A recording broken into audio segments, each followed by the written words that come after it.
मित्रांनो नमस्कार. तुमचं माझ्या युट्यूब चॅनलमध्ये स्वागत आहे.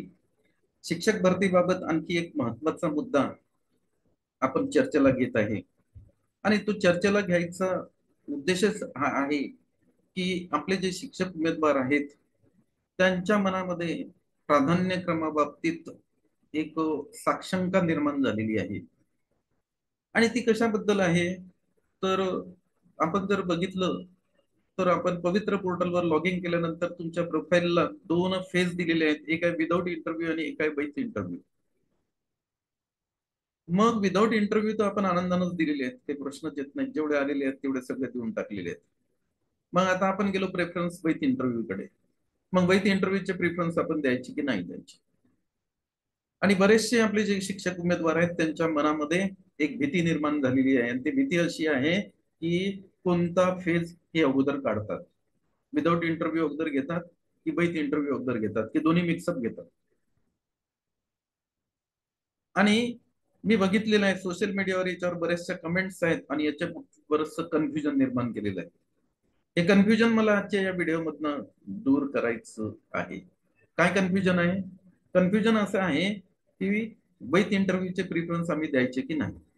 कारण यांनी असं ना करावं, विदाऊट इंटरव्ह्यू मागे ठेवून द्या, विथ इंटरव्ह्यू मध्ये आम्हाला टाकून द्या, असं बऱ्याचशा शिक्षक उमेदवारांच्या मनामध्ये आहे. आणि साहजिक आहे मित्र हो, कारण काय, विदाऊट इंटरव्ह्यू मध्ये जर सिलेक्शन लिस्ट लागली तर सिलेक्शन लिस्ट लागल्यानंतर डॉक्युमेंट व्हेरिफिकेशन केल्यानंतर आपल्याला डायरेक्ट अपॉइंटमेंट ऑर्डर मिळते, बरोबर आहे. आणि विथ इंटरव्ह्यू मध्ये काय होते तर तुम्हाला एका पोस्टसाठी 3 उमेदवार पाठवले जातात संस्थेकडे आणि संस्थेला 30 गुण दिलेले आहेत, 30 गुणावर तुमचं सिलेक्शन होते, तेही बरोबर आहे, काही प्रश्नच येत नाही. मग बरेचसे शिक्षक उमेदवार असं म्हणतात की आम्ही विदाऊट इंटरव्ह्यूचे पूर्ण प्रिफरन्स दिलेले आहेत, विथ इंटरव्ह्यूचे आम्ही द्यायचे की नाही द्यायचे. कारण यांनी असं ना करायचं, आम्हाला विदाऊट इंटरव्ह्यू तुम्ही काढून टाकावं आणि विथ इंटरव्ह्यू मध्येच टाकून द्या. म्हणजेच मग काय होईल मित्र, असं करता येत नाही. तुम्ही विदाऊट इंटरव्ह्यूचे प्रिफरन्स फॉर्म भरले, विथ इंटरव्ह्यूचे प्रिफरन्स फॉर्म भरले, दोन्ही भरून टाका, बिनधास्त करा, काही प्रश्नच येत नाही. कारण एकदा तुम्ही प्रिफरन्स फॉर्म दिल्यानंतर हे प्रिफरन्स अलॉट जे होतात ना, ते टॅटच्या गुणवत्तेवर अलॉट होतात, हे लक्षात घ्या. याच्यामध्ये टॅटची गुणवत्ता दुर्लक्षित केल्या जाऊ शकत नाही. त्यामुळे तुम्ही दोन्हीही प्रिफरन्स द्यायला पाहिजे. फक्त मी एकच तुम्हाला सांगेल की विथ इंटरव्ह्यू मध्ये जे प्रिफरन्स असे आहेत की ज्याच्यामध्ये त्या पार्शली ऍडेड शाळा आहेत, अनएडेड शाळा आहेत, अनएडेड शाळेचा प्रेफरन्स जर तुमची गुणवत्ता व्यवस्थित असेल तर तुम्ही देऊच नाही, नियमातच आहे. पार्सली ऍडेड ठीक आहे, गुणवत्ता बघा तुमची, तर तुम्ही पार्सली ऍडेड देऊ शकता. 20%, 40%, 60% काही प्रिफरन्स आपल्या शिक्षक उमेदवारांना विथ इंटरव्ह्यू मध्ये आलेले आहेत. तर ते देत असताना तुम्ही तुमच्या गुणवत्तेचा बाबतीत तिथं जरूर विचार करा. आता मी तुम्हाला विथ जी आर, जो जी आर मी आता शेअर करतो, या जी आर चा पुरावा देऊन हे कोणता फेज अगोदर काढणार आहे, म्हणजे पवित्र पोर्टलवर कोणत्या फेजची लिस्ट अगोदर येईल, विदाऊट इंटरव्ह्यूची येईल की विथ इंटरव्ह्यूची येईल, हे आपल्याला जी आर नुसार आजच्या या व्हिडिओमध्ये चर्चा करायची. हे कन्फ्युजन निर्माण केलेलं आहे बऱ्याचशा आपल्या याच्यामध्ये की नाही, आपल्याला फक्त विदाऊट इंटरव्ह्यू द्यायचे आहेत, विथ इंटरव्ह्यू मला द्यायचेच नाही. कारण काय होते तर विदाऊट इंटरव्ह्यू मी द्यावं, त्यांनी मला विदाऊट इंटरव्ह्यू मी दिलेले आहेत पण त्यांनी माझा विदाऊट इंटरव्ह्यू सोडून द्या आणि मला विथ इंटरव्ह्यू देऊन टाका, असं टाका वगैरे याच्यामध्ये होत नाही मित्र. हे सिस्टीम आहे आणि सिस्टीम जे वर्क करत असते ते नियमानं वर्क करते, हे लक्षात घ्या. म्हणून हे सिलेक्शन कसं होईल, अगोदर विदाऊट इंटरव्ह्यू घेतात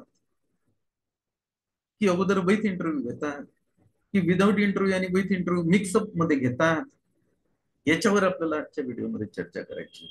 आणि काय अगोदर घेतलं जाईल तुम्हाला मी सांगतोय आज.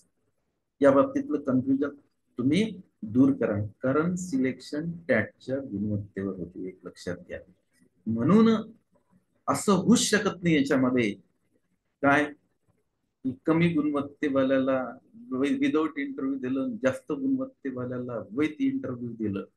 म्हणजे ज्याला टॅटचे गुण कमी आहेत त्याला विथ इंटरव्ह्यू, ज्याला टॅटचे गुण जास्त आहेत त्याला विथ इंटरव्ह्यू दिलं, आणि ज्याला टॅटचे गुण कमी आहेत त्याला विदाऊट इंटरव्ह्यू दिलं. असं याच्यामध्ये क्रॉस येत नाही, हे मी तुम्हाला 100% सांगतो आणि जबाबदारी. आणि याचा आपल्याकडे जी आर सुद्धा आहे. तो जी आर मी आता या स्क्रीनवर शेअर करतो. त्या जी आर वर आज आपल्याला चर्चा करायची आहे. तुमच्या मनामधलं कन्फ्युजन आज दूर करा, कारण आज प्रेफरन्स भरण्याचा शेवटचा दिवस आहे. तुम्हाला ते लॉक पण करायचे आहेत आणि आपल्याला प्रेफरन्स दोन्ही प्रकारचे लॉक करायचे आहेत. विदाऊट इंटरव्ह्यू पण लॉक करायचे आहेत, विदाऊट इंटरव्ह्यू सुद्धा लॉक करायचे आहेत. विथ इंटरव्ह्यू मध्ये फक्त अनएडेड देऊ नका, असं माझं वैयक्तिक मत आहे. शेवटी ते डिसिजन तुमचं आहे. बाकी तुम्ही दिले तर चालतात, पण गुणवत्ता आपली टॅटची कमी असेल तर मग पार्सली अनुदान प्राप्त ज्या शाळा आहेत त्या पण तुम्ही द्यायला काही हरकत नाही, गुणवत्ता कमी असेल तर. आणि गुणवत्ता तुमची चांगली आहे, 100च्या वर आहे, तर थोडस पार्सली तुम्ही मागे ठेवलं तरी चालते, असं माझं या बाबतीत मधलं वैयक्तिक मत आहे. चला तर मग मी तो जो जी आर आहे, ज्या जी आर मध्ये त्यांनी असं सांगितलेलं आहे की आम्ही कोणता फेज अगोदर काढणार आहे, विदाऊट इंटरव्ह्यूचा आम्ही अगोदर काढेल की विथ इंटरव्ह्यूचा आम्ही फेज अगोदर काढू, की आम्ही मिक्सअप मध्ये घेऊ, त्याच्यावर आपल्याला आज विचार करायचा आहे. आणि त्याच्यासाठी स्पष्ट त्यांनी मुद्दे दिलेले आहेत जी आर मध्ये. त्या मुद्द्याचं आपल्याला आज रीडिंग करायचं आहे आणि असे मुद्दे आपल्याला सर्व काय करायचे आहे, समजून घ्यायचे आहेत. बघा, हा तो मी जी आर आहे, हा जी आर इथं या स्क्रीनवर शेअर केलेला आहे आणि या जी आर ची आज आपल्याला चर्चा करायची आहे. 5.7 हा मुद्दा महत्वाचा आहे. 5.7, 5.8 आणि 5.9 आपल्याला या तीन मुद्द्यावर मला चर्चा करायची आहे. आणि हे तुमच्या प्रेफरन्स फॉर्म नंतर सिलेक्शन कसं होईल त्या बाबतीतले हे लक्षात घ्या. बघा, यांनी 5.7 मध्ये काय म्हटलंय, इच्छुक व अर्हता प्राप्त उमेदवार जाहिरात जाहिरात प्रसिद्ध झाल्याच्या दिनांकापासून आपल्या अभियोग्यता व बुद्धिमत्ता चाचणीमध्ये पात्र गुणासह पवित्र प्रणालीवर ऑनलाईन 7 दिवसाच्या आत अर्ज करतील. तसेच स्थानिक स्वराज्य संस्थांमधील व खाजगी शिक्षण संस्थांमधील शिक्षण सेवकाच्या रिक्त पदासाठी स्वतंत्र प्राधान्यक्रम देतील. बघा, हा त्यांनी जी आर मध्ये नमूद केलेला आहे. तुम्हाला पहिले विदाऊट इंटरव्ह्यू आणि त्याच्यानंतर विथ इंटरव्ह्यू आहे, म्हणजे प्राधान्यक्रम हे त्यांनी स्वतंत्र दिलेले आहेत तुमच्यासाठी.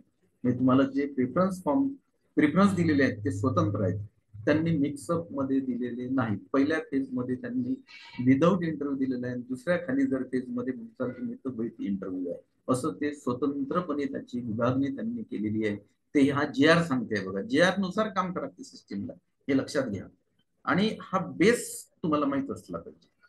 बघा, इच्छुक व अर्हता प्राप्त उमेदवार जाहिरात प्रसिद्ध झाल्याच्या दिनांकापासून आपल्या अभियोग्यता व बुद्धिमत्ता चाचणीमध्ये पात्र गुणासह पवित्र प्रणालीवर ऑनलाईन 7 दिवसाच्या आत अर्ज करतील. तसेच स्थानिक स्वराज्य संस्थांमधील व खाजगी शिक्षण संस्थांमधील शिक्षण सेवकाचे रिक्त पदांसाठी स्वतंत्र प्राधान्यक्रम देतील. वेगवेगळे प्राधान्यक्रम तुम्हाला द्यायचे आहेत आणि ते त्यांनी तुम्हाला उपलब्ध करून सुद्धा दिलेले आहेत. मग आता याच्यामधले प्राधान्यक्रम कोणते अगोदर घेतील, ते विदाऊट इंटरव्ह्यूचे घेतात की इंटरव्ह्यूचे घेतात, याचं कन्फ्युजन खूप जबरदस्त शिक्षक उमेदवारांमध्ये आहे. त्यामुळे बरेचसे शिक्षक उमेदवार काय होऊन राहिलं, विदाऊट विथ इंटरव्ह्यूचे प्रिफरन्स देऊन नाही राहिले. तर त्यांनी ते द्यावे. पुढे आपण बघू का द्यावे ते.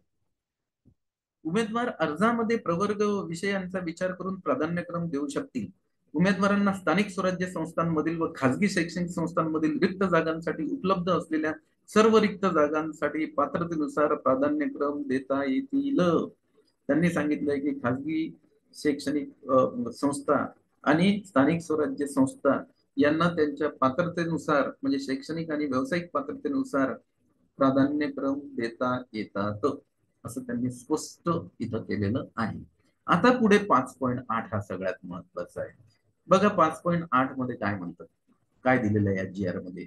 हा आपल्यासाठी फार मोठा मित्र एक चर्चेचा विषय झालेला आहे. तो चर्चेचा विषय मी आज घेतलेला आहे. उमेदवारांनी प्राधान्यक्रम दिल्यानंतर 5 कार्यालयीन दिवसाच्या आत शिक्षण संचालक गुणानुक्रमानुसार माध्यम, प्रवर्ग, विषय व बिंदू नामावलीनुसार स्थानिक स्वराज्य संस्थांसाठी निवड सूची जाहीर करते.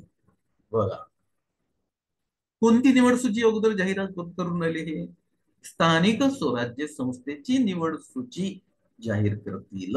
म्हणजेच कोणता फेज अगोदर घेतला जाईल, तो फेज फर्स्ट अगोदर घेतला जातो, तो विदाऊट इंटरव्ह्यूचा आहे. हे लक्षात घ्या. टॅटच्या गुणवत्तेनुसार पहिलं जे अलॉटमेंट लेटर बनणार आहे ते विदाऊट इंटरव्ह्यूच बनणार आहे. ते त्यांनी इथं स्पष्ट 5.8 मध्ये दिलेलं आहे. त्यांनी स्थानिक स्वराज्य संस्था हा शब्द वापरलेला आहे. त्यांनी तिथं खाजगी शैक्षणिक संस्था हा शब्द वापरलेला नाही, हे लक्षात घ्या. खाजगी शैक्षणिक संस्था हा शब्द 5.9 मध्ये वापरलेला आहे, 5.8 मध्ये नाही. म्हणजे सिक्वेन्सली 5.8 अगोदर आलेला आहे. 5.9 जो आहे खाजगी शैक्षणिक संस्थेचा, तो 5.8च्या नंतर आलेला आहे. हे इथं लक्षात घ्यायचं आहे आपल्याला. म्हणून हे कन्फ्युजन आता दूर करून टाका. अगोदर जे सिलेक्शन होणार आहे ते विदाऊट इंटरव्ह्यू वाल्यांचं होणार आहे टॅटच्या गुणवत्तेनुसार, आणि त्यानंतरच ते काय करतील, विथ इंटरव्ह्यूला हात लावणार आहेत. म्हणजे पहिले जे कमांड्स दिले जाईल तुम्हाला, ते फेस फर्स्टला दिले जाईल आणि ते विदाऊट इंटरव्ह्यूला दिले जाणार आहे, हे लक्षात घ्यायचं आहे. पुन्हा मी हा मुद्दा वाचतो, इम्पॉर्टंट आहे. व्हिडिओ सुरुवातीपासून शेवटपर्यंत बघा, म्हणजे तुमचं कन्फ्युजन दूर होईल. आणि हा व्हिडिओ तुम्हाला आवडला, लाईक करा. तुम्ही नवीन असाल, माझ्या चॅनलला मित्र सबस्क्राईब करा. सबस्क्राईब केले, तुमच्या ब्रेन मध्ये कुठल्याच प्रकारचं कन्फ्युजन राहणार नाही. बिलकुल प्लेन तुम्ही होऊन जाल आणि बिनधास्त या जी प्रक्रिया, या प्रक्रियेमध्ये तुम्ही समाविष्ट होणार आहे आणि त्यातून तुम्ही तावून सलाखून बाहेर पडणार. हे प्रश्नच येत नाही. बघा त्यांनी काय म्हटलंय, उमेदवारांनी प्राधान्यक्रम दिल्यानंतर 5 कार्यालयीन दिवसाच्या आत, म्हणजे प्राधान्यक्रम आज डेट संपली तर 5 कार्यालयीन दिवसाच्या आत त्यांना तुम्हाला अलॉटमेंट लेटर द्यायचं आहे. त्यांनी बंधनकारक आहे. पण टेक्निकल प्रॉब्लेम आला, त्याच्यात 2-4 दिवस कमी जास्त होतात, तो भाग वेगळा आहे. उमेदवारांनी प्राधान्यक्रम दिल्यानंतर 5 कार्यालयीन दिवसाच्या आत शिक्षण संचालक, म्हणजे जे काही शिक्षण संचालक आहेत त्यांच्यावर ही जबाबदारी टाकलेली आहे. गुणानुक्रमानुसार, टॅटच्या गुणानुक्रमानुसार, नंबर 1 माध्यम, तुम्ही जे माध्यम त्यात दिलेले ते माध्यम, त्यानंतर तुमचा प्रवर्ग, त्यानंतर तुमचा विषय, त्यानंतर बिंदू नामावलीनुसार स्थानिक स्वराज्य संस्थांसाठी निवड सूची जाहीर करतील. स्थानिक स्वराज्य संस्थेची निवड सूची अगोदर जाहीर होणार आहे. आणि स्थानिक स्वराज्य संस्था ह्या विदाऊट इंटरव्ह्यू मध्ये आहेत, त्या वैध इंटरव्ह्यू मध्ये नाहीत. म्हणून पहिली निवड सूची ही विदाऊट इंटरव्ह्यूची होईल, हे इथं त्यांनी स्पष्ट केलेलं आहे. याच्यामध्ये खाजगी शैक्षणिक संस्था हा शब्द त्यांनी वापरलेला नाही. पुढे जाऊ आपण आणखी. उमेदवाराच्या अर्हतेनुसार ते ज्या पदासाठी पात्र असतील त्या पदासाठी निवडीचा क्रम, बघा निवडीचा क्रम सुद्धा त्यांनी दिलेला. गटाचा क्रम कसा घेतात, ते अगोदर ते उच्च माध्यमिक घेतील, म्हणजे 11-12चा गट घेतील सिलेक्शन लिस्ट मध्ये. त्यानंतर ते माध्यमिकचा गट घेतील, म्हणजे 9-10चा गट घेतील. आणि त्यानंतर उच्च प्राथमिकचा गट घेतील, म्हणजे 6-8चा गट घेतील. आणि त्यानंतर ते प्राथमिक, म्हणजे 1 ते 5चा गट घेतील. असा हा सिलेक्शनचा क्रम राहणार आहे मित्र. गटाचा पण क्रम त्यांनी दिलेला आहे, हे लक्षात घ्या स्थानिक स्वराज्य संस्थेमध्ये. त्यानंतर त्यांनी असं दिलेलं आहे, संबंधित स्थानिक स्वराज्य संस्थेत देखील त्यांच्या लॉगिंगवर उच्चतम गुणप्राप्त उमेदवारांची निवड सूची उपलब्ध होईल. त्यांनी असं म्हटलंय, संबंधित स्थानिक स्वराज्य संस्था म्हणजे संबंधित जिल्हा परिषद, 34 जिल्हा परिषद आहेत. ज्या काही नगर परिषद आहेत त्या नगर परिषदच्या जागा, त्यानंतर ज्या महानगरपालिका आहे त्यांचे जे लॉगिंग तिथं करतात लोक, जसं तुमचं लॉगिंग आहे, प्रोफाईल आहे, तसं त्यांचं सुद्धा प्रोफाईल आहे. त्यांना सुद्धा ही गुणवत्तेची जी काही लिस्ट आहे ती उपलब्ध करून दिल्या जातील. त्या गुणवत्तेनुसारच त्यांना घ्यावं लागते. हे सुद्धा त्यांना बंधन केलेलं आहे त्यांनी. म्हणजे गुणवत्ता कोण डिक्लेअर करते, तर शिक्षण संचालक करतात, लक्षात घ्या. आणि शिक्षण संचालकाची जी गुणवत्तेची लिस्ट आहे ती स्थानिक स्वराज्य संस्थेच्या कार्यालयामध्ये जाते, म्हणजे संबंधित अधिकाऱ्याच्या जाते, हे लक्षात ठेवा. म्हणून हे पुन्हा वाचतोय मी, संबंधित स्थानिक स्वराज्य संस्थेत देखील त्यांच्या लॉगिंगवर उच्चतम गुणप्राप्त उमेदवारांची निवड सूची उपलब्ध होईल. स्थानिक स्वराज्य संस्थेतील नियुक्त प्राधिकारी त्यांच्या अधिकारी क्षेत्रातील रिक्त पदावर निवड सूचीतील उमेदवारांची नियुक्ती 7 कार्यालयीन दिवसात करतील. विविध कालावधीत नियुक्तीसाठी हजर न राहिलेला उमेदवार स्थानिक स्वराज्य संस्थेतील भरती प्रक्रियेतून बाद होईल. म्हणजे पहिली भरती प्रक्रिया स्थानिक स्वराज्य संस्थेची होती, हे लक्षात. याच्यामध्ये 5.8 मध्ये खासगी शैक्षणिक संस्थेचा कुठंच उल्लेख केलेला नाही त्यांनी. मग खासगी शैक्षणिक संस्थेचा उल्लेख कुठे केला, तर 5.9 मध्ये केलेला आहे. म्हणजे अगोदरचा मुद्दा 5.8 आहे. अगोदर स्थानिक स्वराज्य संस्थेची भरती होते आणि त्यानंतर खासगी शैक्षणिक संस्थेची भरती होते. म्हणून विदाऊट इंटरव्ह्यू प्लस इंटरव्ह्यू दोन्ही प्रिफरन्स बिनधास्त देऊन टाक. तुम्हाला असं होऊच शकत नाही. तुम्हाला जेव्हा जागा विदाऊट इंटरव्ह्यू मध्ये भेटणार नाही तुमच्या टॅटच्या गुणवत्तेनुसार, तेव्हाच तुम्हाला ते विथ इंटरव्ह्यू मध्ये टाकतील. जर तुम्ही समजा असं जर प्रिफरन्स दिले नाहीत विथ इंटरव्ह्यूचे, तर तुमचं नुकसान होणार आहे. कारण काय, विदाऊट इंटरव्ह्यू मध्ये जर तुम्ही टॅटच्या गुणवत्तेनुसार बसले नाही, तर मग विथ इंटरव्ह्यू मध्ये तुम्हाला जागा तुम्ही जर प्रेफरन्स दिले तर मिळेल, नाही तर मिळणार नाही. म्हणजे विथ इंटरव्ह्यू मध्ये मग आपल्याला खेळायला जागाच मिळणार नाही. हे आपण इथं लक्षात घ्यायला पाहिजे. म्हणून त्यांनी स्पष्ट याच्यामध्ये या मुद्द्यामध्ये दिलेलं आहे की शिक्षण संचालक गुणवत्तेनुसार त्याची यादी करतील. ती यादी गुणवत्तेची टॅटच्या गुणवत्तेनुसार जे स्थानिक स्वराज्य संस्थेचे समजा जे काही जिल्हा परिषदेचे शिओ वगैरे आहेत त्यांच्या लॉगिंगला जाईल, महानगरपालिकेच्या आयुक्तमध्ये जाईल, नगर परिषदच्या शिओ कडे जाणार आहे, आणि त्यातूनच त्यांना ते 7 दिवसाच्या आत त्यांचं सिलेक्शन करून त्यांना ऑर्डर देऊन टाकायची आहे. आणि त्याच्यानंतर हे सगळं झाल्यानंतर मग ते खासगी शैक्षणिक संस्थेकडे वळतात. मग बघा पुढे त्यांनी दिलेलं आहे 5.9 बघत आपण काय, हा खासगी शैक्षणिक संस्थेबाबतीत आहे. म्हणून अगोदर विदाऊट इंटरव्ह्यूचं जे काय सिलेक्शन निवड तयार होईल, आणि त्यानंतर मग खासगी संस्थेची होईल ते जॉईन झाल्यानंतर. कारण त्याच्यामध्ये काही लोक त्या गटावर जर सॅटिस्फाय नसतील तर त्यांना गट बदलायचा हक्क सुद्धा त्यांनी विथ इंटरव्ह्यू मध्ये दिलेला आहे. हे पण तिथं महत्वाचं आहे. एखादा जर समजा उच्च क्वालिफाईड व्यक्ती आहे आणि त्याला 6 ते 8चा गट भेटला, पण त्याला असं वाटतं मला 9 ते 10चा विथ इंटरव्ह्यू मध्ये भेटला पाहिजे, तर हा 6 ते 8चा गट त्याचा कायम राहून त्याला विथ इंटरव्ह्यू मध्ये सुद्धा खेळता येते. आणि जेव्हा तो विथ इंटरव्ह्यू मध्ये सिलेक्ट होईल तेव्हा 6 ते 8च्या गटाचा रिझल्ट तो राजीनामा देऊन टाकेल. हे सुद्धा याच्यामध्ये त्यांनी दिलेलं आहे. म्हणून पहिला जो राऊंड आहे, पहिला राऊंड जे आहे, पहिली सिलेक्शन लिस्ट कुणाची होईल तर विदाऊट इंटरव्ह्यूची होणार आहे. कशामुळे, कशाच्या नुसार होईल तर टॅटच्या गुणवत्तेनुसार होणार. हे आपल्याला लक्षात घ्यायचं. त्यानंतर आता 5.9 काय म्हणते तो, 5.9 कडे येतो मी आता. खासगी व्यवस्थापनाच्या म्हणजे अगोदर 5 आला स्थानिक स्वराज्य संस्थेचा, म्हणजे अगोदर स्थानिक स्वराज्य संस्थेची लिस्टला निवड तयार होते. त्यानंतर आता 5.9 आला, म्हणजे 5.8 नंतर आले, म्हणजे त्यानंतर 6 भाग आहे. खासगी व्यवस्थापनाच्या शाळांकरिता प्रत्येक रिक्त जागेकरिता उपलब्ध असल्यास समांतर आरक्षणासह एकाच 3 आहे मित्र होईल. कारण हा जी आर अगोदरचा आहे, त्यामुळे तेव्हा एकाच 10 होता, आता एकाच 3 आहे. एकाच 3 या गुणवत्तेप्रमाणे उमेदवारांचा प्राधान्यक्रम, गुणानुक्रम, माध्यम प्रवर्ग, विषय व बिंदू नामावलीनुसार उच्चतम गुणवत्ता प्राप्त उमेदवाराची निवड सूची त्या व्यवस्थापनाच्या लॉगिंगवर शिक्षण संचालक उपलब्ध करून देतील. म्हणजे स्थानिक स्वराज्य संस्थेची भरती झाल्यानंतर मग खासगी व्यवस्थापनाच्या भरतीला ते हात लावतील. मग शिक्षण संचालक पुन्हा टॅटच्या गुणवत्तेनुसार जे काही उमेदवार राहिलेले आहेत त्यांची टॅटची गुणवत्ता पाहून एकाच 3 या प्रमाणात संबंधित शिक्षण संस्थेच्या जे काही शिक्षण संस्थेचे अध्यक्ष आहेत त्यांच्या लॉगिंगला निवड यादी उपलब्ध करून देतील, असं त्यांचं म्हणणं आहे. संबंधित खासगी व्यवस्थापन त्यांच्या लॉगिंगवर मुलाखतीसाठी उपलब्ध झालेल्या निवड सूचीतील उमेदवारांची मुलाखत घेऊन व त्यांचे अध्यापन कौशल्य तपासून, म्हणजेच खासगी व्यवस्थापनाचे अध्यक्ष किंवा सचिव आहेत त्यांच्या लॉगिंगला निवड यादी उपलब्ध झाली आहे एकाच 3 या प्रमाणात, तर ते त्या उमेदवाराला मुलाखतीसाठी बोलावतील, त्यांचं अध्यापन कौशल्य पाहतील आणि त्यासाठी त्यांनी किती गुण दिलेले आहेत ते सुद्धा त्यांनी इथं दिलेलं आहे.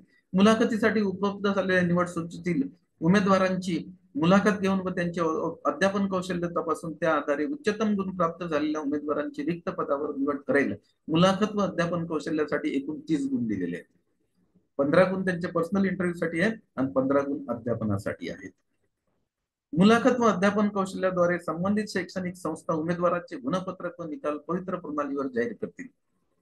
ज्या दिवशी मुलाखत घेतील, ज्या दिवशी अध्यापन कौशल्य घेतील, त्याच दिवशी त्यांना त्या उमेदवाराचं जे गुणपत्रक आहे ते त्यांच्या प्रोफाईलला, संस्था चालक किंवा सचिवाच्या प्रोफाईलला त्यांना अपलोड करावं लागते की हा एक उमेदवार आहे, याचा आम्ही इंटरव्ह्यू घेतला, पर्सनल इंटरव्ह्यूला 15 पैकी त्याला एवढे मार्क्स भेटलेले आहेत, अध्यापनाला त्याला 15 पैकी एवढे मार्क्स भेटलेले आहेत, टोटल एवढे भेटलेले आहेत, त्यातला जो हायएस्ट आहे त्याचं त्याला सिलेक्शन करायचा अधिकार आहे.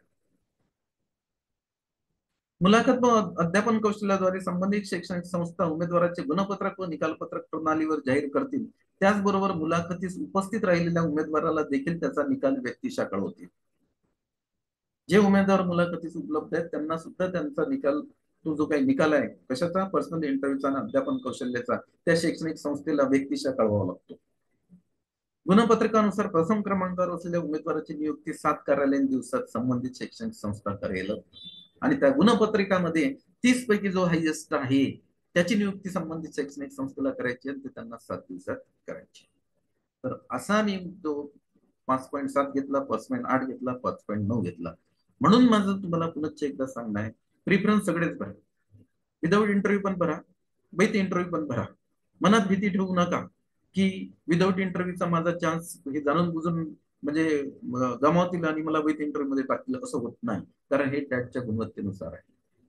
म्हणून सर्वात अगोदर जे लिस्ट लागणार आहे, ती निवड यादी जी लागणार आहे ती स्थानिक स्वराज्य संस्थेची निवड यादी लागणार आहे. आणि त्याच्यानंतरच ते लोक रुजू झाल्यानंतर त्यातल्या काही लोकांना जर गट बदलायचा असेल, त्यासाठी ही जी स्थानिक स्वराज्य संस्थेची प्रोसेस कंप्लीट झाल्यानंतरच खाजगी शैक्षणिक संस्थेच्या प्रोसेसला हात लावल्या जाणार आहे. तोपर्यंत त्याला हात लावल्या जात नाही. हे 2019चा जी आर सांगतो मित्र, होई लक्षात घ्या.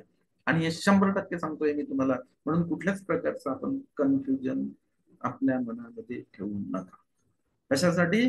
की विदाऊट इंटरव्ह्यूचं सिलेक्शन अगोदर होते, की विथ इंटरव्ह्यूचं सिलेक्शन होते. हे मी तुम्हाला डिटेल्स जी आरच्या प्रूफनुसार आजच्या व्हिडिओमध्ये सांगितलेलं आहे. आता तुमच्या मनामध्ये कुठलंही कन्फ्युजन ठेवू नका. अजूनही तुम्ही जर विथ इंटरव्ह्यूचे प्रिफरन्स दिले नसतील आणि तुमचे प्रिफरन्स ब्लॉक झालेले असतील, तर आपण विथ इंटरव्ह्यूचे प्रिफरन्स जरूर द्या. फक्त अनएडेडच्या बाबतीत देऊ नका, असं माझं वैयक्तिक मत आहे. पार्सली ऍडेड द्यायचे की नाही द्यायचे हे तुमच्या गुणवत्तेवर अवलंबून आहे. ओके, तर विदाऊट इंटरव्ह्यूचे सगळे प्रिफरन्स देऊन टाका. विथ इंटरव्ह्यूचे तुम्हाला जे जे द्यायचे आहेत, चांगले व्यवस्थित शाळा वाटतात त्यांचेही तुम्ही प्रिफरन्स द्या. तुमचे गुण जरी हायएस्ट असतील तरी देऊन टाका, असं माझं व्यक्तिशः तुम्हाला मत राहील. कारण काय होते, तुमचा गट जर चेंज करायचा असेल, तुम्हाला स्थानिक स्वराज्य संस्थेचा एखादा गट तुम्हाला भेटला 6 ते समजा 8 चा, तो तुम्हाला बदलून जर तुम्हाला उच्च गटावर जायचं आहे 9 ते 10 ला किंवा 11 ते 12 ला, तर विथ इंटरव्ह्यू तुमच्या हाताशी असलं पाहिजे. म्हणून उमेदवारांनी जास्तीत जास्त प्रिफरन्स देणं हे त्याच्या सोयीचं आहे. ते विदाऊट इंटरव्ह्यूचे आणि विथ इंटरव्ह्यूचे.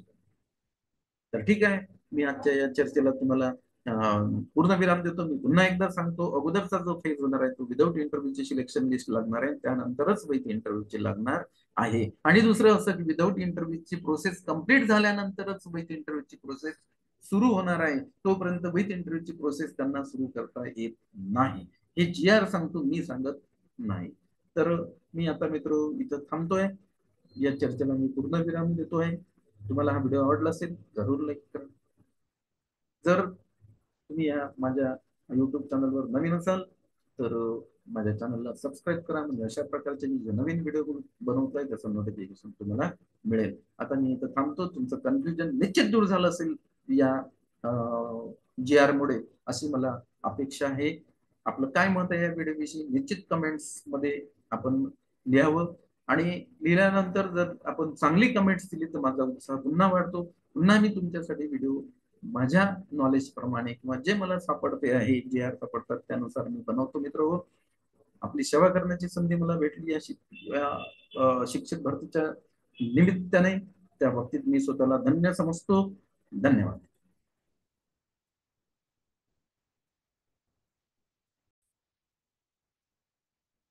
मित्रांनो नमस्कार, तुमचं माझ्या युट्यूब चॅनल मध्ये स्वागत आहे. आजचा आपला प्राधान्यक्रम देण्याचा शेवटचा दिवस आहे. आणि प्राधान्यक्रम दिल्यानंतर मित्र हो, ते लॉक करण्याचं विसरू नका. तुम्ही प्राधान्यक्रम दिल्यानंतर प्राधान्यक्रम लॉक करण्याचं जर विसरला तर समजून घे या भरती प्रक्रियेतून बाद झाला. आपल्याला जर या भरती प्रक्रियेमध्ये कायम राहायचं असेल तर प्राधान्यक्रम लॉक करणे विसरायचं नाही. प्राधान्यक्रम जरूर अगोदर लॉक करून घ्या. कारण तुम्ही सगळे आता प्राधान्यक्रम दिलेले असतीलच. विदाऊट इंटरव्ह्यूचे पण आहेत तिथं, विथ इंटरव्ह्यूचे पण आहेत. प्राधान्यक्रम कशा प्रकारे द्यायचे त्याचा आपण याच्या अगोदरच व्हिडिओ युट्यूबवर टाकलेला आहे. आता प्राधान्यक्रम देऊन झाल्यानंतर त्याला लॉक करा. लॉक केल्यानंतर सर्व प्राधान्यक्रम तुम्ही डाउनलोड करून घ्या. डाउनलोड केल्यानंतर सर्व प्राधान्यक्रमाची आपल्याला प्रिंटआउट काढून आपल्या फाईलला लावायची आहे. हे मी एवढ्यासाठीच सांगतोय, कारण काही गोष्टी पुन्हा पुन्हा सांगाव्याच लागतात. त्याचं कारण एक आहे की प्राधान्यक्रमाची प्रिंटआउट आपल्याकडे याच्यासाठी आपल्या फाईलला लावायची आहे की जेव्हा निवड यादी तयार होईल आणि निवड यादी तयार झाल्यानंतर जर समजा आपली निवड चुकीच्या शाळेमध्ये झाली, म्हणजे एखाद्या चुकीच्या संस्थेमध्ये म्हणा किंवा एखाद्या चुकीच्या गटासाठी आपली जर निवड झाली, तर मग तिथं आपल्याला ज्या ठिकाणी निवड झाली तो गट म्हणा, तो विषय म्हणा, ते माध्यम म्हणा, तो प्रवर्ग म्हणा, हे सगळं चेक करण्यासाठी आपल्याकडे जे प्रिंट आउट आहे, प्राधान्यक्रम लॉक केल्यानंतर काढलेली, त्याच्यासोबत ते आपल्याला ताळून पाहता येते. आणि ताडून बघितल्यानंतर आपल्याला असं दिसते की हा जिथं माझी निवड झाली हा मी प्राधान्यक्रम दिलाच नव्हता. मग मी दिला नव्हता तरी माझी इथं निवड झाली, म्हणजे आपण विशिष्ट ठिकाणी दाद मागण्यासाठी पात्र होतो. कारण आपल्याकडे मित्र हो त्याचा पुरावा आहे, हे लक्षात घ्या. म्हणून प्राधान्यक्रम तुम्ही लॉक केल्यानंतर त्याला डाउनलोड करा. डाउनलोड केल्यानंतर त्याची प्रिंट आउट आपल्या फाईलला संग्रहित आपल्याला करायची आहे. कारण त्या प्रिंटआउटचं काम आपल्याला कुठल्याही क्षणी पडू शकते. म्हणून प्रिंट आउट काढण्याचं विसरू नका. डाउनलोड करायचंही विसरू, म्हणजे प्राधान्यक्रम लॉक करायचं पण विसरू नका. प्राधान्यक्रम डाउनलोड करायचं पण विसरू नका. आणि प्राधान्यक्रम ची जे काही प्रिंट आउट आहे ते पण काढण्याचं विसरू नका. काढलेली प्रिंट आउट व्यवस्थित पवित्र जे फाईल आहे, एक फाईल तुम्हाला तर करायचं आहे, त्याच्यामध्ये सगळे तुमचे डॉक्युमेंट्स असतात. त्या फाईल मध्ये आपल्याला या प्राधान्यक्रमाची लिस्ट ठेवायची आहे. हे सगळ्यात महत्वाचं आहे. दुसरं असं, मी आजचा विषय काय घेतलेला आहे, आजच्या व्हिडिओमध्ये एक मी महत्वाचा विषय घेतलेला आहे मित्र. आणि तो विषय असा आहे की आमचे जे शिक्षक उमेदवार आहेत त्यांच्या मनामध्ये हा विषय, म्हणजे त्या विषयाविषयी प्रश्नार्थक चिन्ह आहे. हे प्रश्नार्थक चिन्ह काय आहे ते आपल्याला आता बघायचं आहे. आणि ते बघण्यासाठी तुम्हाला काय करावं लागेल, हा व्हिडिओ सुरुवातीपासून शेवटपर्यंत बघावा लागणार आहे. आणि हा व्हिडिओ जर तुम्हाला आवडला तर त्याला तुम्ही लाईक करा. तुम्ही माझ्या चॅनलवर नवीन असाल तर तुम्ही माझ्या चॅनलला अवश्य सबस्क्राईब करा, म्हणजेच तुम्हाला ही भरती प्रक्रिया संपेपर्यंत अशा व्हिडिओची माझ्याकडनं मदत होणार आहे. बघा, मी आजचा जो विषय घेतलेला आहे की एकदा निवड झाल्यानंतर त्या उमेदवाराला या भरती प्रक्रियेमध्ये कायम राहता येते का? प्रश्न लक्षात घ्या. एकदा निवड झाली, मग निवड झाल्यानंतर जो काही शिक्षक उमेदवार आहे त्याला या भरती प्रक्रियेमध्ये कायम राहता येते की निवड झाल्याबरोबर त्याला बाद करण्यात येते? असा माझा हा एक प्रश्न माझे जे काही शिक्षक उमेदवार आहेत त्यांच्या मनामध्ये निर्माण झालेला आहे. त्यांनी मला ही शंका विचारलेली आहे. म्हणून त्या शंकेचं निरसन करण्यासाठी पवित्र पोर्टल बाबतीत जो GR आहे 2023चा, त्याच्यामधला नियम काय सांगतो ते आपल्याला बघायचं आहे. आणि तो नियम काय सांगते त्याच्यासाठीचा जो GR आहे मी आता इथे या स्क्रीनवर शेअर करतो. त्या पॉइंटवर आपल्याला चर्चा करायची आहे. पॉइंट फार महत्वाचा आहे. पुनश्च एकदा सांगतो मी, आमच्या शिक्षक उमेदवार जे आहेत आपले, त्या शिक्षक उमेदवारांच्या मनामध्ये काय प्रश्न निर्माण झालेला आहे. त्यांच्या मनामध्ये हा प्रश्न निर्माण झालेला आहे की सर, एकदा जर आमची निवड झाल्यानंतर मग आम्ही या शिक्षक प्रक्रियेमधून बाद होतो का, की आम्ही याच्यामध्ये कायम राहतो? म्हणजे निवड झाली, आम्ही जॉईंट झालो, जॉईंट झाल्यानंतरही आम्ही या प्रक्रियेमध्ये कायम राहतो की बाद होतो? याच गुणावर, टॅटच्या याच गुणावर हा जो प्रश्न आहे मित्रो, हा सगळ्यात महत्वाचा प्रश्न आहे. आणि हा प्रश्न आपल्या मनामध्ये का निर्माण झाला, मी GR शेअर करतो, काही प्रश्नच येत नाही, पण थोडस GR शेअर करण्यापूर्वी तुम्हाला इंट्रोडक्शन तर ऐकावंच लागणार. जर इंट्रोडक्शन आपण जर ऐकलं नाही, डायरेक्ट त्या मुद्द्याला हात घातला ना, तर मुद्दा GR मधले मुद्दे हे समजत नाही. कारण छोटेसे 2 लाईन असतात, पण त्याचा विस्तार जर केला ना, एक पानभर होतो मित्र, हे लक्षात घ्या. त्यामुळे आपल्याला त्याचं इंट्रोडक्शन सुद्धा ऐकून घ्यावं लागणार आहे. आता याच्या मागची मी पार्श्वभूमी सांगतो. हा प्रश्न का निर्माण झाला, की एकदा आमची निवड झाली. निवड झाल्यानंतर आम्ही तिथं जॉईन पण झालो. मग आम्ही या भरती प्रक्रियेमध्ये कायम राहतो का? राहत असेल तर कोणत्या मुद्द्यासाठी आम्ही कायम राहतो? आणि बाद होत असेल तर कोणत्या मुद्द्यासाठी आम्ही या भरती प्रक्रियेमधून बाद होतो? असे दोन प्रश्न याच्यामध्ये निर्माण झालेले आहेत आणि ते साहजिक आहेत मित्र. कारण काय, तर पवित्र पोर्टलवरील ज्या काही भरती आहेत, म्हणजे ज्या काही ऍडव्हर्टाइजमेंट येऊन राहिलेले आहेत, सध्या त्यांनी म्हणजे बंद केलेले आहेत. सध्या उमेदवारांसाठी त्यांनी हे देऊन टाकलेलं आहे. पण ही भरती प्रक्रिया संपल्यानंतर, म्हणजे हा टप्पा संपल्यानंतर या पवित्र पोर्टलवर जाहिरातीचा ओघ जो आहे तो चालूच राहणार आहे. नवीन नवीन जाहिराती याच्यावर येणार आहेत. मग आता एखादा उच्च शिक्षित उमेदवार आहे आणि त्याला त्याच्या पदाची ज्युनियरची जागा याच्यामध्ये दिसतच नाही कुठं, किंवा तो ज्या दत्तानी जे शैक्षणिक पात्रता ज्या विषयामध्ये घेतली त्याची जागा याच्यामध्ये दिसत नाही, म्हणजे या फेज मध्ये ती ऍडव्हर्टाइजमेंटच आली नाही, तर तो त्या उमेदवाराचा दोष आहे का? त्याला जे शैक्षणिक, त्याच्या शैक्षणिक आणि व्यावसायिक पात्रतेनुसार त्याला जो गट भेटायला पाहिजे, म्हणजे ज्या गटासाठी त्याची शैक्षणिक आणि व्यावसायिक पात्रता आहे, त्याच्या शैक्षणिक आणि व्यावसायिक पात्रतेनुसार तो ज्या गटासाठी पात्र आहे ती जाहिरात त्याच्यामध्ये आलेली नाही, किंवा तो आलीशील ती जाहिरात त्या गटाची, त्याच्यामध्ये त्याचा विषय नाही. मग अशा उमेदवारांनी काय केलं, की त्याचं शैक्षणिक आणि व्यावसायिक पात्रता दुसऱ्या गटासाठी सुद्धा आहे म्हणून त्यानं दुसरा गट निवडून घेतला. कारण काय, तो तसा राहू शकतच नाही. त्याच्या नोकरीचा चान्स गमाईल का तुम्ही? जर त्यांना प्राधान्यक्रम समजा त्याला असं वाटलं की नाही नाही मला म्हणजे 11वी 12वीचाच गट पाहिजे कारण माझं शैक्षणिक आणि व्यावसायिक पात्रता, पण माझा विषय, त्याच्यानंतर माझा प्रवर्ग, त्याच्यानंतर माझं माध्यम, याची मला याच्यात एकही जागा दिसत नाही. मग मी आता काय करायचं, तसंच बसायचं? मग मी काय केलं, पर्याय निवडला. ठीक आहे, माझं पीजी आणि बीएड आहे, त्याला अनुसरून जागा नाही आहे, मग मी खालचं ग्रॅज्युएशन विथ बीएड ला 9-10चा गट असेल त्यात जर माझी जागा असेल तर मी त्याचा प्राधान्यक्रम मित्र उभारलेला आहे. मग अशा वेळेस त्या उमेदवारावर अन्याय नाही का? कारण काय, ज्या जाहिरातीसाठी तो पात्र आहे ती जाहिरात नंतर आली, उशिरा आली. मग उशिरा आल्यामुळे त्या उमेदवाराचं नुकसान होते, हे लक्षात घ्या.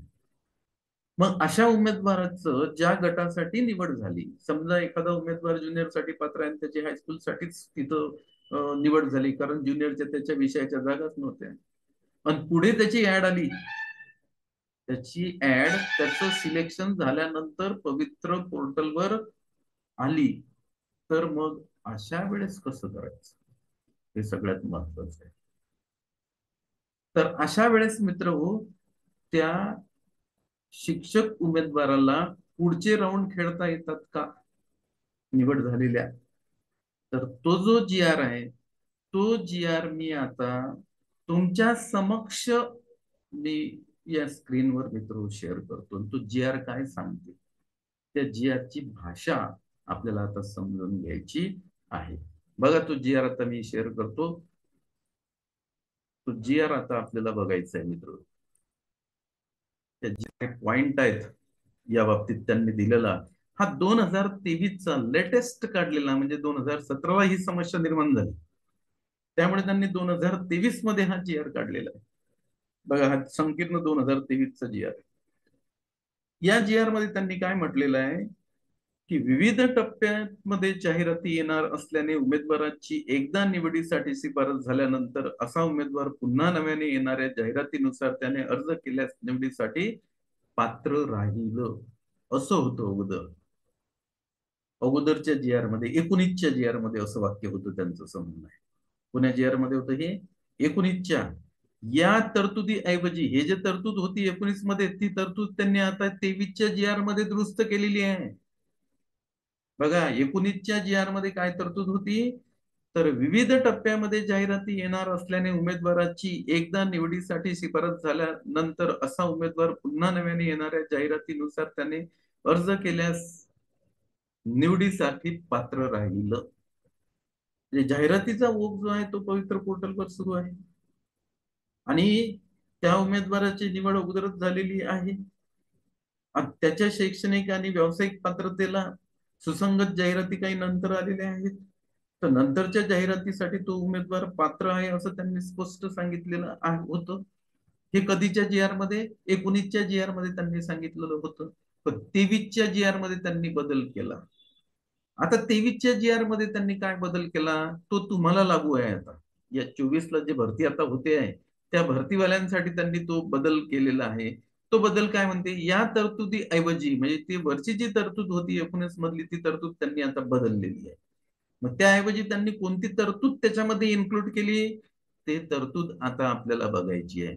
विविध टप्प्यामध्ये जाहिराती येणार असल्याने उमेदवाराची एकदा निवड झाल्यानंतर असा उमेदवार पुन्हा नव्याने येणाऱ्या जाहिरातीनुसार त्याने अर्ज केल्यास निवडीसाठी याच गुणवत्तेनुसार पूर्वी शिफारस झालेल्या गटापेक्षा वरच्या गटातील अर्हतेनुसार पदासाठी पात्र राहील.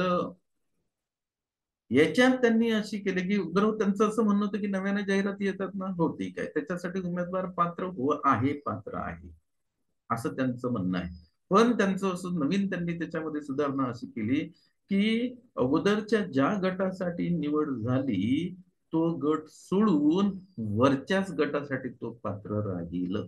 नवीन जाहिराती येतील तर जो गट त्यांनी निवडला, समजा त्यांनी असा गट निवडला 9 ते 10चा, तर तो खालच्या गटासाठी पात्र राहणार नाही 6 ते 8च्या, तो 11 ते 12च्या गटासाठी पात्र राहणार आहे त्याची शैक्षणिक आणि व्यावसायिक पात्रता असेल तर. हे पूर्वीच्या जी आर मध्ये असं नव्हतं. पूर्वीच्या जी आर मध्ये डायरेक्ट त्याही गटासाठी, ज्या गटासाठी निवड झाली त्याही गटासाठी तो पात्र होता. परंतु त्यांनी त्याच्यामध्ये सुधारणा केलेली आहे. सुधारणा काय केली, पुन्हा मी एकदा वाचतो. विविध टप्प्यामध्ये जाहिराती येणार असल्याने, म्हणजे जाहिराती याचा रोग हा पवित्र पोर्टलवर आता सुरूच राहणार आहे. मग त्या उमेदवारावर अन्याय होऊ नये म्हणून त्यांनी काय केलेलं आहे, विविध टप्प्यामध्ये जाहिराती येणार असल्याने उमेदवाराची एकदा निवड झाल्यानंतर असा उमेदवार पुन्हा नव्याने येणाऱ्या जाहिरातीनुसार त्याने अर्ज केल्यास निवडीसाठी याच गुणवत्तेनुसार, गुणवत्ता तेच आहे टॅटची, याच गुणवत्तेनुसार पूर्वी शिफारस झालेल्या गटापेक्षा वरच्या गटातील अर्हतेनुसार पदासाठी पात्र राहील. म्हणजे 6 ते 8च्या गटासाठी तो अगोदर सिलेक्ट झालेला आहे. पण जर समजा 9 ते 10च्या गटाची त्याच्या शैक्षणिक आणि व्यावसायिक पात्रतेनुसार जर जाहिरात आली तर याच गुणवत्तेवर तो त्या जाहिरातीसाठी अर्ज करू शकतो. वरच्या गटासाठी करतो मित्र, खालच्या गटासाठी त्याला करता येणार नाही किंवा त्याच गटासाठी करता येणार. हे पुनश्च एकदा मी समजून सांगतो तुम्हाला आहे, हे तुम्ही हा मुद्दा क्लिअर करा, म्हणजे क्लिअर झाला पाहिजे आपला प्रत्येकाचा. म्हणजे एकदा आपली निवड झाली समजा असं मी गृहीत धरतो की उमेदवाराचं जे काही क्वालिफिकेशन्स आहे तो हायएस्ट क्वालिफाय आहे आपल्या सिस्टीम मध्ये. हायएस्ट क्वालिफिकेशन कोणतं आहे तर पीजीबीएड आहे. मग एखादा मुलगा पीजीबीएड आहे आणि त्यांनी काय केलं, खाली त्यानं टीईटी सीटीईटीच्या पहिला पेपर दिलेला आहे. मग पहिला पेपर दिल्यानंतर तो 6 ते 8च्या गटाला पात्र आहे. मग आता अशा वेळेस हा उमेदवार काय करेल की बाबा माझ्या विषयाची 9 ते 10च्या गटाला जागा आहे का, नाही. माझ्या विषयाची सध्या 11 ते 12च्या गटाला जागा आहे का, नाही. परंतु 6 ते 8च्या गटाला जागा आहे का, हो आहे. मी टीईटी सीटीईटी पेपर एक पास होणार आहे, मग तो काय करणार आहे, सध्या 6 ते 8च्या गटालाच अप्लाय करून टाकणार. पण नंतर असं झालं की त्याची निवड झाल्यानंतर 9-10च्या गटाच्या सुद्धा जाहिराती आल्या आणि 11-12च्या गटाच्या सुद्धा जाहिराती आल्या. मग ह्या जाहिराती आल्यामुळे त्याला अप्लाय करता येईल का, तर त्यांचं म्हणणं आहे यस, याच गुणवत्तेवर त्याला अप्लाय करता येईल. फक्त त्याची निवड आम्ही ज्या गटासाठी केली तो गट सोडून किंवा त्याच्या खालचा गट सोडून वरच्या गटासाठी तो अप्लाय करू शकतो, हे लक्षात घ्या तुम्ही. म्हणून मित्र तुम्हाला या सिस्टीम मध्ये कायमच राहा तुम्ही. आता तुमची निवड झाली तरीही तुमचं जर शैक्षणिक आणि व्यावसायिक क्वालिफिकेशन हायेस्ट असेल आणि तुम्ही जर ज्या गटासाठी तुमची निवड झाली त्या गटाच्या निवडीसाठी तुम्ही जर समाधानी नसेल तर तुम्ही वरच्या गटासाठी जरूर अप्लाय करावं. म्हणजे या सिस्टीमवर तुम्ही शेवटपर्यंत, जोपर्यंत ही सिस्टीम म्हणजे ही भरती प्रक्रिया पूर्ण होत नाही तोपर्यंत तुम्हाला या प्रोफाईलवर चिटकून राहायचं आहे, हे लक्षात घ्या. ज्यांचं क्वालिफिकेशन हायएस्ट आहे त्या उमेदवारांना चिटकून राहायचं, हे इथं सगळ्यात महत्वाचं आहे मित्र. पुढे त्यांनी असं म्हटलेलं आहे, उमेदवारास पूर्वी निवड झालेल्या त्याच गटासाठी अर्ज करायचा झाल्यास नव्याने शास्त्री परीक्षा दिल्यानंतरच गुणवत्तेनुसार पुन्हा त्याच गटासाठी पात्र ठरेल असे समाविष्ट करण्यात येत आहे.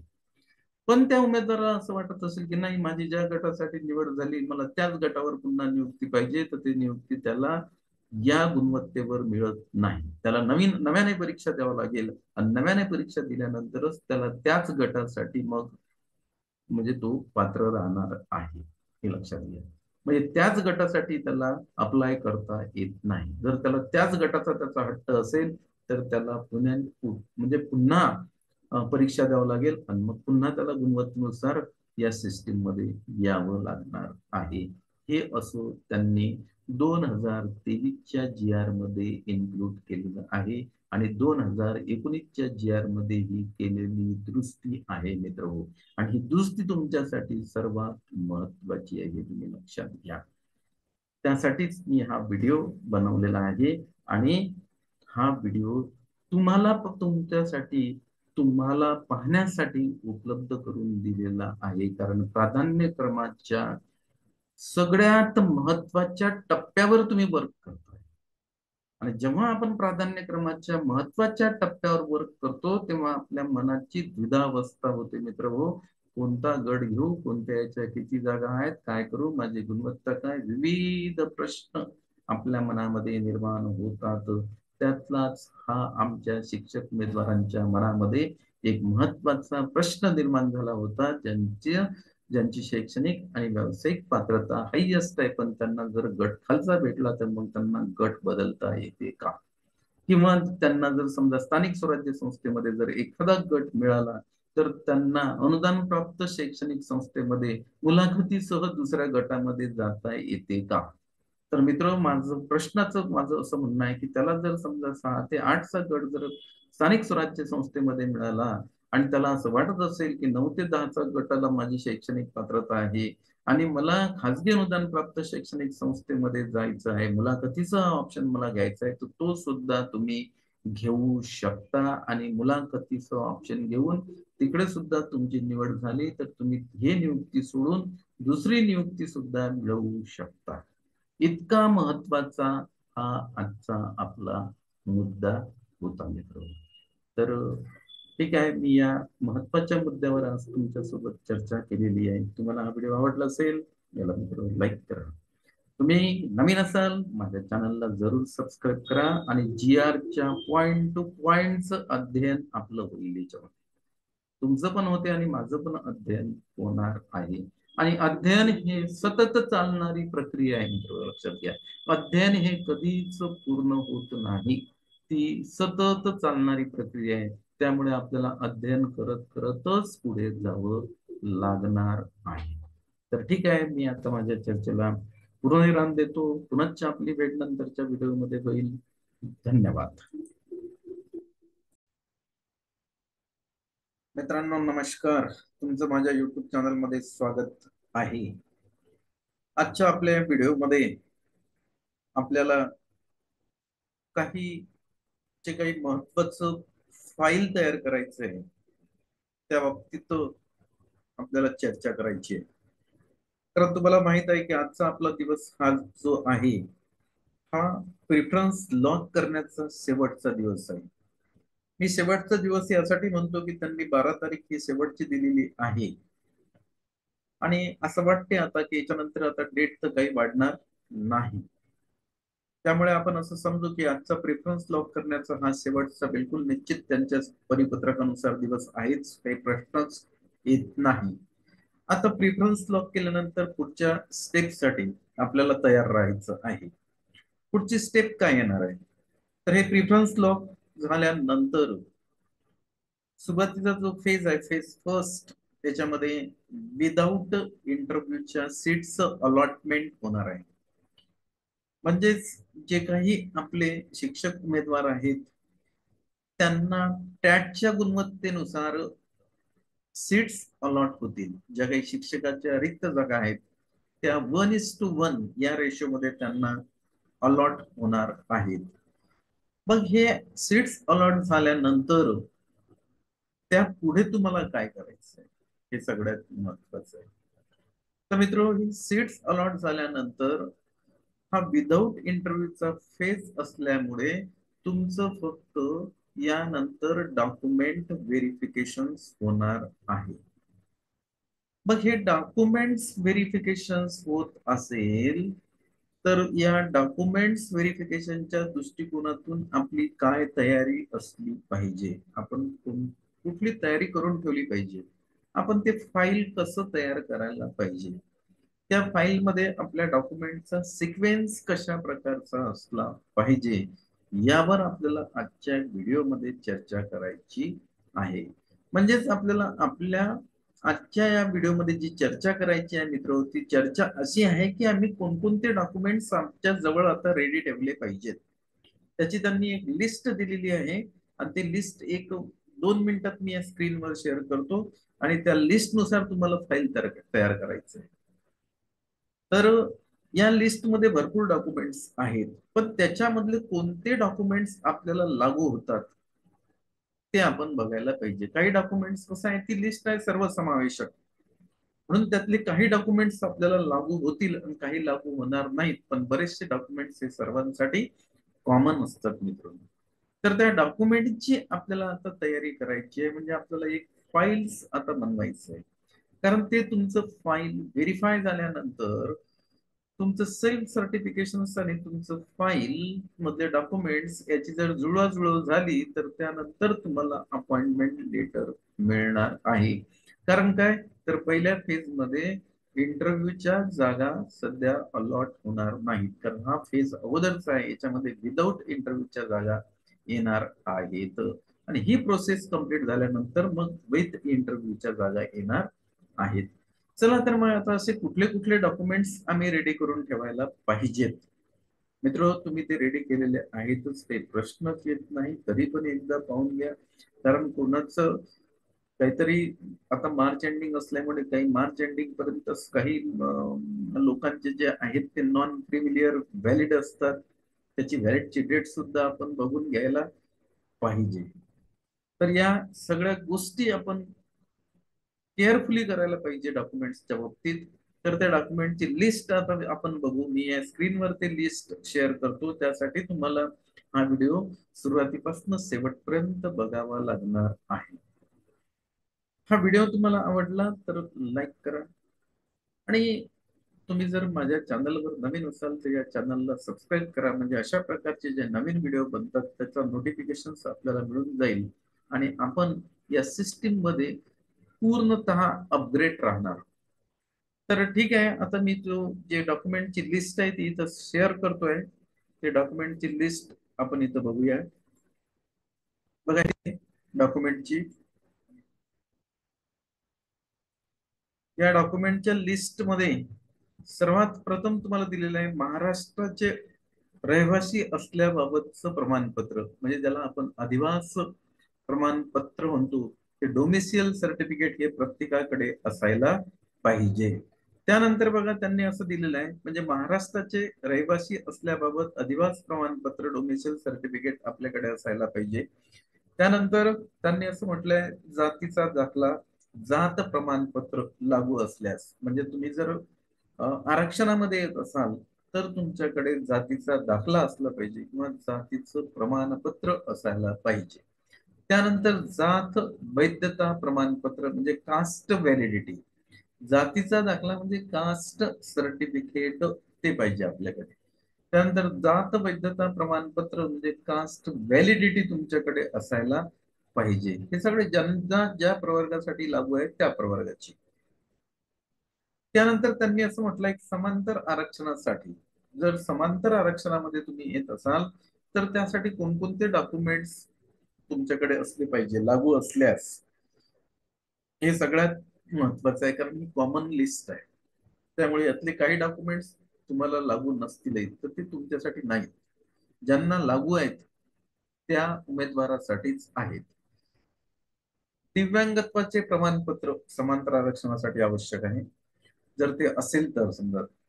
त्यानंतर म्हणजे त्यांनी दिव्यांगाचं आरक्षण घेतलं असेल तर त्यांच्याकडे दिव्यांगत्वाचं प्रमाणपत्र असणं आवश्यक आहे. माजी सैनिक असल्याबाबतचे प्रमाणपत्र समांतर आरक्षणासाठी जर त्यांनी घेतलं असेल तर. पदवीधर अंशकालीन प्रमाणपत्र लागू असल्यास, प्रकल्पग्रस्त असल्याबाबतचे प्रमाणपत्र लागू असल्यास, त्यानंतर भूकंपग्रस्त असल्याबाबतचे प्रमाणपत्र लागू असल्यास, प्रावीण्यप्राप्त खेळाडू बाबतचे विभागीय क्रीडा उपसंचालक यांचे पडताळणी अहवाल अथवा पडताळणीसाठी दाखल केल्याची पोचपावती लागू असल्यास, अनाथ असल्याचे प्रमाणपत्र हे सुद्धा लागू असल्यास, त्यानंतर 7 नंबरचा पॉइंट हा कॉमन आहे बघा, इथून बरेचसे डॉक्युमेंट्स हे कॉमन आहेत. माध्यमिक शालांत प्रमाणपत्र, परीक्षेचे प्रमाणपत्र व गुणपत्रिका. हे लक्षात घ्या की 10वीच्या आपल्याला पत्रिका म्हणजे मार्कशीट पाहिजे आणि 10वीचं आपल्याला बोर्ड सर्टिफिकेट सुद्धा पाहिजे, हे लक्षात घ्या. दोन्ही त्यांनी सांगितलेले आहेत. उच्च माध्यमिक शालांत प्रमाणपत्र, परीक्षेचे प्रमाणपत्र व गुणपत्रिका म्हणजे HSC चं बोर्ड सर्टिफिकेट पाहिजे आणि HSC ची गुणपत्रिका सुद्धा पाहिजे, म्हणजे 12वीची गुणपत्रिका आणि 12वीचं बोर्ड सर्टिफिकेट पाहिजे. शैक्षणिक अर्हतेबाबत पदवी प्रमाणपत्र व गुणपत्रिका लागू असल्यास, म्हणजे ज्या उमेदवारांना पदवीवर अप्लाय केलेलं आहे, ज्या शिक्षक उमेदवारांनी पदवीला जे विषय आहेत त्यांचे, त्या विषयासाठी त्यांनी अप्लाय केलं असेल, ते पदवी प्राप्त आहेत, तर त्यांच्याकडे त्यांच्या पदवीच्या मार्कशीट्स बी असल्या पाहिजेत आणि त्याची डिग्री पण असली पाहिजे.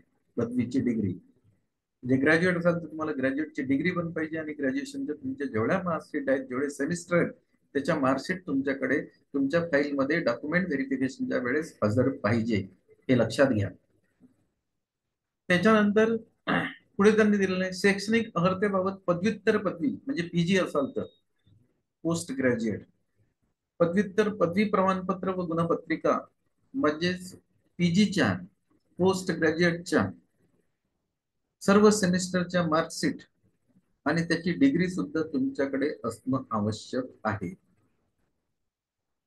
त्यानंतर पुढे बघा, पदविका स्तरावरील व्यावसायिक अर्हतेबाबत जे काही व्यावसायिक अर्हता पाहिजे पदविका स्तरावर म्हणजे डिप्लोमा. आता हा डिप्लोमा कोणकोणता आहे? DED आहे, DTED आहे, DLED आहे, TCH आहे इत्यादी बाबतचे पदविका प्रमाणपत्र व गुणपत्रिका, म्हणजे तुम्ही DTED केलं असेल किंवा DED केलं असेल तर त्याची गुणपत्रिका ही पाहिजे आणि त्याचं जे प्रमाणपत्र तुम्हाला भेटते ते सुद्धा आवश्यक आहे. त्याच्यानंतर पदवी स्तरावरील व्यावसायिक अर्हतेबाबत BEd, BALED, BSCED, BPED, BPE इत्यादी बाबतचे पदवी प्रमाणपत्र व गुणपत्रिका म्हणजे व्यावसायिक जे क्वालिफिकेशन घेतलेले तुम्ही BEd केलं असेल किंवा त्याला समकक्ष काहीतरी तुमची डिग्री असेल तर त्याची गुणपत्रिकाही पाहिजे आणि त्याची डिग्री सुद्धा पाहिजे आपल्याला. पदव्युत्तर पदवी स्तरावरील व्यावसायिक अर्हतेबाबत MPED ज्यांचं असेल इत्यादी बाबतचे पदव्युत्तर पदवी प्रमाणपत्र व गुणपत्रिका आहे. MPED जर उमेदवार असेल तर त्याची MPED ची गुणपत्रिकाही पाहिजे. MPED BPED नंतर करतात तर त्याची गुणपत्रिकाही आवश्यक आहे आणि त्याची डिग्री सुद्धा आवश्यक आहे, डिग्री सुद्धा पाहिजे. त्यानंतर BPED उमेदवाराकडे इतर शैक्षणिक अर्हता व प्रमाणपत्र असल्यास तशी प्रमाणपत्रे लागू असल्यास, त्यानंतर शिक्षक पात्रता परीक्षा राज्य केंद्र अर्हतेबाबत प्रमाणपत्र लागू असल्यास, हे सुद्धा एक महत्वाचं आहे. शिक्षक पात्रता परीक्षा राज्य केंद्र अर्हताबाबत प्रमाणपत्र. 16 नंबर पहा, आत्महत्याग्रस्त शेतकऱ्यांचे पाल्य असल्याबाबतचे प्रमाणपत्र. आत्महत्याग्रस्त शेतकऱ्यांचे पाल्य असल्याबाबतचे प्रमाणपत्र हे सुद्धा लागू असल्यास आहे.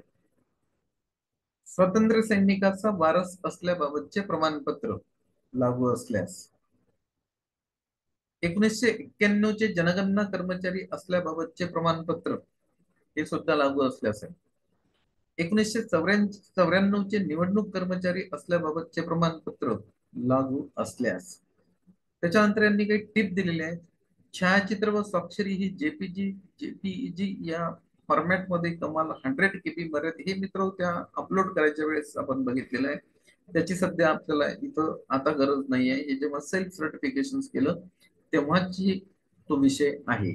तर एवढे डॉक्युमेंट्स आपल्याला आपल्या फाईल्स मध्ये रेडी ठेवायचे आहेत.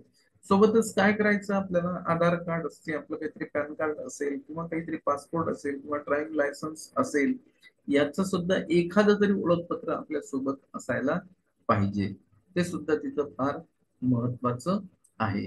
तर अशा प्रकारे आपण डॉक्युमेंट्स फाईल रेडी करून ठेवा. कारण अलॉटमेंट लेटर झाल्यानंतरची नेक्स्ट प्रक्रिया तुमची म्हणजेच डॉक्युमेंट व्हेरिफिकेशन आहे. त्या दृष्टिकोनातून आपण आता तयारीत असलं पाहिजे, कारण फारच लवकर आता डॉक्युमेंट व्हेरिफिकेशनवर आपण येणार आहे. जर डेट वाढली तर मग वेगळा भाग आहे, पण आता ही आजची शेवटची डेट आहे. ही जर वाढली नाही तर मग आता तुम्हाला डॉक्युमेंट व्हेरिफिकेशन करावं लागणार आहे, आणि त्या दृष्टिकोनातून ती फाईल आपल्याला रेडी ठेवायचं आहे. तर आज आपण या व्हिडिओमध्ये कोणकोणते डॉक्युमेंट्स आपण रेडी ठेवायला पाहिजेत त्या बाबतीत आपण चर्चा केलेली आहे. तर आता मी या चर्चेला पूर्णविराम देतो. तुम्हाला व्हिडिओ आवडला लाईक करा, आपण नवीन असाल तर माझ्या चॅनलला जरूर जरूर सबस्क्राईब करा. धन्यवाद मित्रांनो. मित्रांनो नमस्कार, तुमचं माझ्या युट्यूब चॅनलमध्ये स्वागत आहे.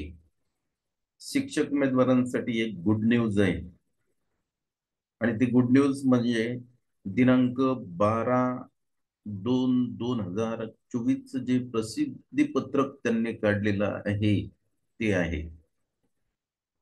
कारण गुड न्यूज काय आहे, तर शिक्षक उमेदवारांची म्हणजे जे काही आपले अभियोग्यता धारक आहेत त्यांची एकूण संख्या लक्षात घेता, आणि ज्या शिक्षक उमेदवारांनी सेल्फ सर्टिफिकेशन केलेलं आहे अशा शिक्षक उमेदवारांची एकूण संख्या लक्षात घेता, आणि सध्या आपण जे प्राधान्यक्रम देत आहोत, त्याला आपण प्रेफरन्स आपल्याला जे उपलब्ध झालेले आहेत त्याला आपण प्राधान्यक्रम देत आहोत. आणि प्राधान्यक्रम दिल्यानंतर आपल्याला जी महत्वाची कार्यवाही करायची आहे ते म्हणजे ते प्रेफरन्स आपल्याला लॉक करायचे आहेत, म्हणजेच ते प्राधान्यक्रम आपल्याला लॉक करायचे आहेत. मग जेवढे उमेदवारांनी सेल्फ सर्टिफिकेशन केलं त्यांची संख्या लक्षात घेता, आणि ज्यांनी प्रेफरन्स फॉर्म भरल्यानंतर किंवा प्राधान्यक्रम दिल्यानंतर ज्या उमेदवारांनी प्राधान्यक्रम लॉक केले त्यांची संख्या लक्षात घेता प्राधान्यक्रम देण्याची जी काही तारीख आहे ती तारीख त्यांनी आता वाढवलेली आहे. मग आता ही तारीख कुठपर्यंत वाढवलेली आहे, किती दिवसासाठी वाढवलेली आहे, आणि का वाढवलेली आहे, याचं एक त्यांनी प्रसिद्धी पत्रक काढलेलं आहे. आणि ते प्रसिद्धी पत्रक मी आता लवकरच आपल्या स्क्रीनवर शेअर करणार आहे. त्यासाठी तुम्हाला हा व्हिडिओ सुरुवातीपासून शेवटपर्यंत बघावा लागणार आहे, कारण हा महत्वाचा व्हिडिओ आहे. कारण या प्रसिद्धी पत्रकामध्ये काही कोर्ट मॅटर सुद्धा आहेत, आणि त्या कोर्ट मॅटरचा निकाल लागल्याशिवाय पुढची प्रोसेस सुद्धा शिक्षण आयुक्तांना करता येत नाही. कारण ही भरती प्रक्रिया कोर्टात सुद्धा सध्या गेलेली आहे मित्र. का गेलेली आहे, तर त्याचे जे याचिका क्रमांक आहेत त्यांनी तिथं दिलेले आहेत, ते नमूद केलेले आहेत. किती याचिका क्रमांकाचा निकाल लागलेला आहे आणि कोणत्या याचिका क्रमांकाचा निकाल लागणे अजून बाकी आहे. त्यामुळे ही भरती प्रक्रिया थोडीशी रखडलेली आहे. मग भरती प्रक्रिया रखडली म्हणून त्यांनी काय केलेलं आहे की शिक्षक उमेदवारांना प्राधान्यक्रम देण्यासाठी तारीख वाढवून दिलेली आहे. त्या प्रसिद्धी पत्रकामध्ये ती तारीख सुद्धा दिलेली आहे, किती दिवसांनी ही प्राधान्यक्रमाची प्रोसेस वाढवलेली आहे ते सुद्धा त्यांनी तिथं दिलेलं आहे. पण त्यानंतर हे प्राधान्यक्रमाची तारीख का वाढवण्यात आली हे सुद्धा त्यांनी तिथं सकारण स्पष्ट केलेलं आहे.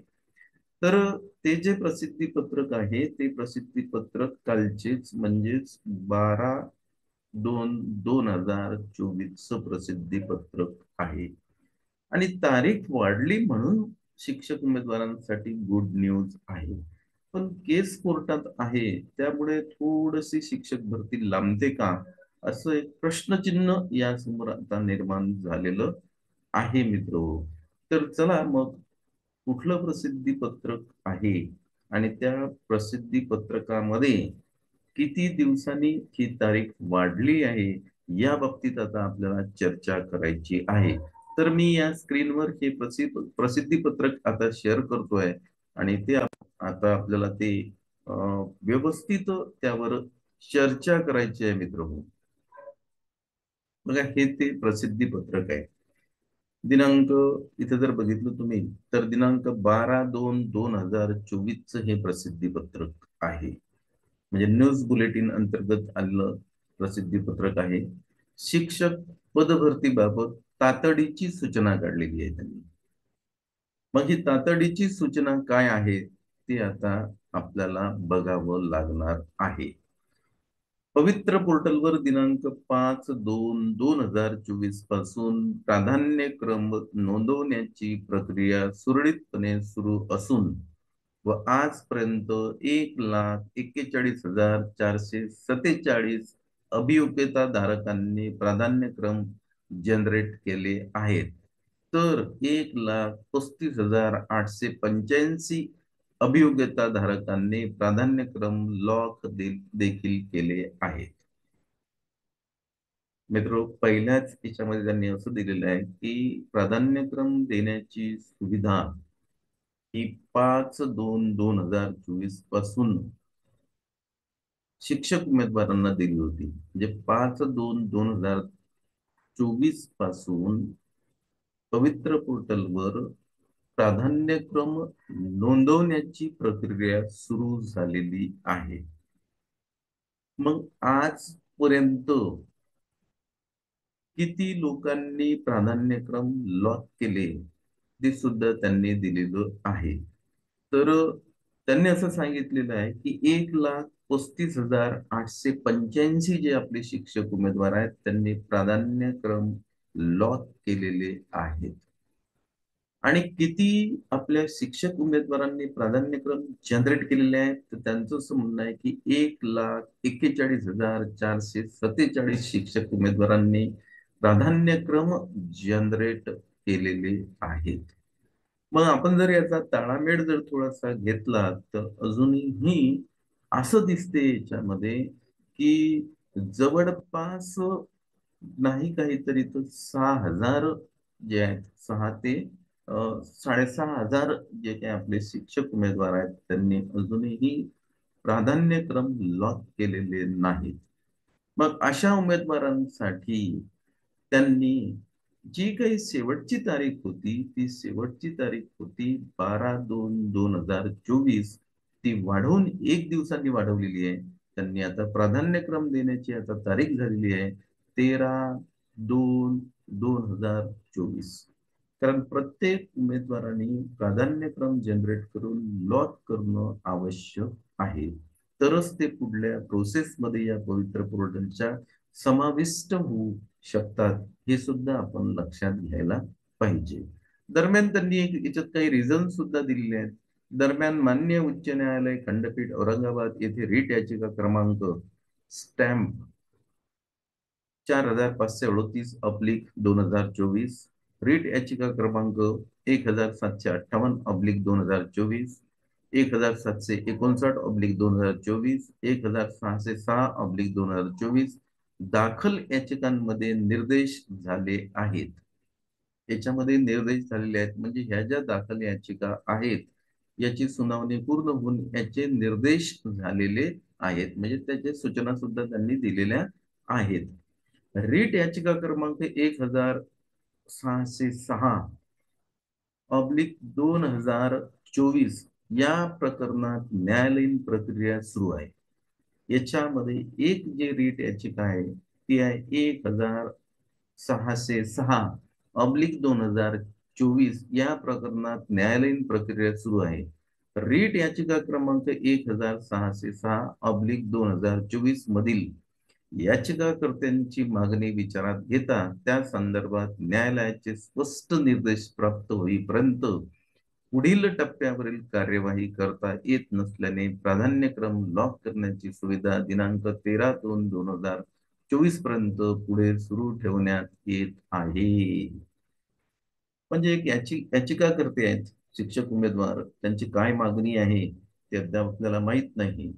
पण त्यांचा याचिका क्रमांक आहे 1606/2024. याची जी कार्यवाही आहे ती न्यायालयात सुरू आहे. त्याचा जोपर्यंत अंतिम निकाल लागत नाही तोपर्यंत पुढची कारवाई यांचं म्हणणं करता येत नाही. म्हणून त्यांनी एक तात्पुरता स्वरूपामध्ये जे काही आपली प्राधान्यक्रम देण्याची तारीख होती ती होती 12/2/2024, ती वाढवून आता 13/2/2024 केलेली आहे. तर मित्रांनो, ज्यांचे प्राधान्यक्रम अजूनही लॉक करायचे राहिलेले आहेत त्यांच्यासाठी ही गुड न्यूज आहे. त्यांनी आज कोणत्याही परिस्थितीमध्ये आपले प्राधान्यक्रम लॉक करून घ्यावे आणि लॉक करून घेतल्यानंतरच आपण पुढच्या टप्प्यामध्ये म्हणजे शिक्षक भरतीच्या पुढच्या टप्प्यामध्ये समाविष्ट होणार आहात. अन्यथा आपल्याला समाविष्ट होता येणार नाही. कारण प्राधान्यक्रम लॉक करणं हे शिक्षक भरतीमध्ये सर्वात महत्वाचा टप्पा आहे मित्रो. हे आपण लक्षात घ्यायला पाहिजे. तर ही एक शिक्षक भरतीबाबत तातडीची सूचना होती, तिच्यावर आपण आज चर्चा केलेली आहे. मला अपेक्षा आहे तुम्हाला हा व्हिडिओ आवडला असेल तर त्याला लाईक करा. आपण माझ्या या यूट्यूब चॅनलवर नवीन असाल तर माझ्या चॅनलला सबस्क्राईब करा. म्हणजे अशा प्रकारचे जे नोटिफिकेशन्स आपण तयार करतोय व्हिडिओच्या माध्यमातून, जे काही नोटिफिकेशन्स येतात त्याच्यावर आपण चर्चा करतोय आपल्यासोबत, ते व्हिडिओ आपल्याला नोटिफिकेशनद्वारे बघण्यास मिळणार आहेत. तर ठीक आहे मित्र, मी आता आपल्या या आजच्या चर्चेला पूर्णविराम देतो. धन्यवाद. सर्व शिक्षक उमेदवारांना माझा नमस्कार. तुमचं माझ्या युट्यूब चॅनलमध्ये स्वागत आहे. आजच्या आपल्या या व्हिडिओमध्ये प्रसिद्धी पत्रकामध्ये जो मुद्दा क्रमांक 26 आणि 27 दिलेला आहे त्या बाबतीत आपल्याला चर्चा करायची आहे. कारण आपले बरेच शिक्षक उमेदवार आहेत, ते फोन करून केव्हा विचारतात आणि काही शिक्षक उमेदवार ते कमेंट्स मध्ये सुद्धा देतात आणि असं विचारल्या जाते आहे की एका संस्थेचे एकापेक्षा जास्त प्राधान्यक्रम आलेले आहेत तर आम्ही काय करायचं. बघा, मुद्दा लक्षात घ्या. एकाच संस्थेचे एकापेक्षा जास्त प्राधान्यक्रम आलेले आहेत तर मग आम्ही अशा वेळेस काय करायचं, हा एक प्रश्न त्यांनी विचारलेला आहे. आणि दुसरा एक महत्वाचा प्रश्न आपले शिक्षक उमेदवार विचारता आहेत की आमचा प्रवर्ग मागास प्रवर्ग आहे, आम्ही मागास प्रवर्गामध्ये येतो, परंतु आम्हाला खुल्या प्रवर्गाचे सुद्धा प्राधान्यक्रम आलेले आहेत. मग अशा वेळेस आम्ही काय करायचं. आणि हे दोन्ही प्रश्न मित्र, दोन्ही जे प्रश्न त्यांनी विचारलेले आहेत मित्र हो, हे फार महत्वाचे प्रश्न आहेत. कारण हे त्यांनी जे प्रसिद्धी पत्रक आहे त्याच्यामध्ये 26 आणि 27 जे मुद्दे दिलेले आहेत वेगवेगळे, 26 आणि 27व्या क्रमांकावर हे मुद्दे त्यांनी अगदी स्पष्ट केलेले आहेत. पण ते आपण वाचत नसल्यामुळे थोडस आपल्या याच्याविषयीच कन्फ्युजन होते आहे. तर त्याविषयी आपल्याला आजच्या या व्हिडिओमध्ये चर्चा करायची आहे. आता चर्चा करण्यासाठी मला सुद्धा एक दिवस आपल्या सोबत मिळालेला आहे. कारण प्राधान्यक्रम लॉक करण्याची जी तारीख होती ती होती 12/2/2024.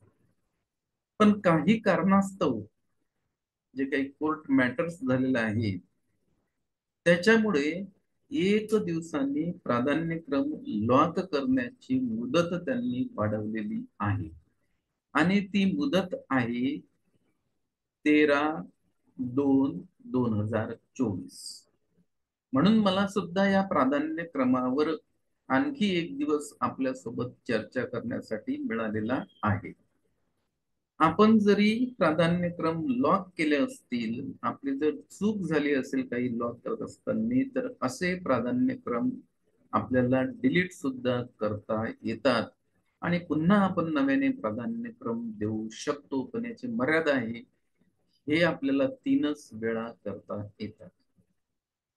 म्हणून अजूनही जे काही शिक्षक उमेदवार आहेत, त्यांना एकापेक्षा जास्त संस्थेचे प्राधान्यक्रम आले असतील आणि त्यांनी जर ते दिला नसेल, म्हणजे नंबरिंग नसेल केलं, तर आपल्याला अशा प्राधान्यक्रमाला असे जे प्रिफरन्स आलेले आहेत त्यांना आपल्याला नंबरिंग देता येते का, हे आपल्याला आता आजच्या या व्हिडिओमध्ये बघायचं आहे. दुसरं आपल्याला आजच्या व्हिडिओमध्ये हे बघायचं आहे की काही उमेदवार हे मागास प्रवर्गामध्ये आहेत आणि त्यांना खुल्या प्रवर्गाचे जे काही प्रिफरन्स आहेत ते आलेले आहेत, तर त्या प्रिफरन्सला सुद्धा आपल्याला प्राधान्यक्रम देता येतो का, या 2 मुद्द्यावर आपल्याला आजच्या या व्हिडिओमध्ये मित्रहो चर्चा करायची आहे.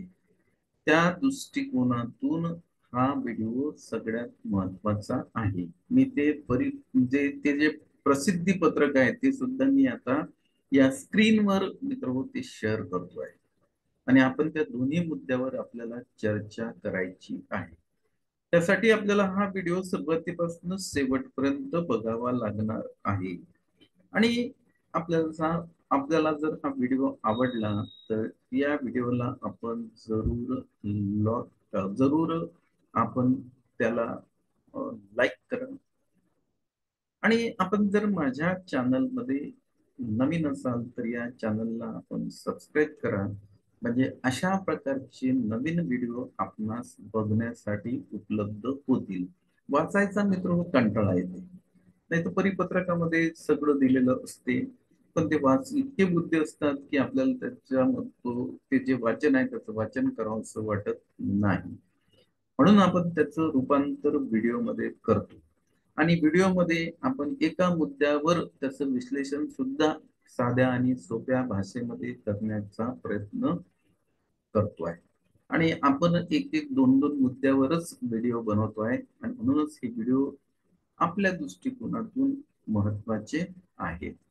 चला तर मग मी आता या स्क्रीनवर ते प्रसिद्धी पत्रक आहे ते शेअर करतोय आणि आपल्याला आता त्याच्यावर मुद्दा क्रमांक 26 आणि मुद्दा क्रमांक 27 याच्यावर आता आपल्याला चर्चा करायची आहे.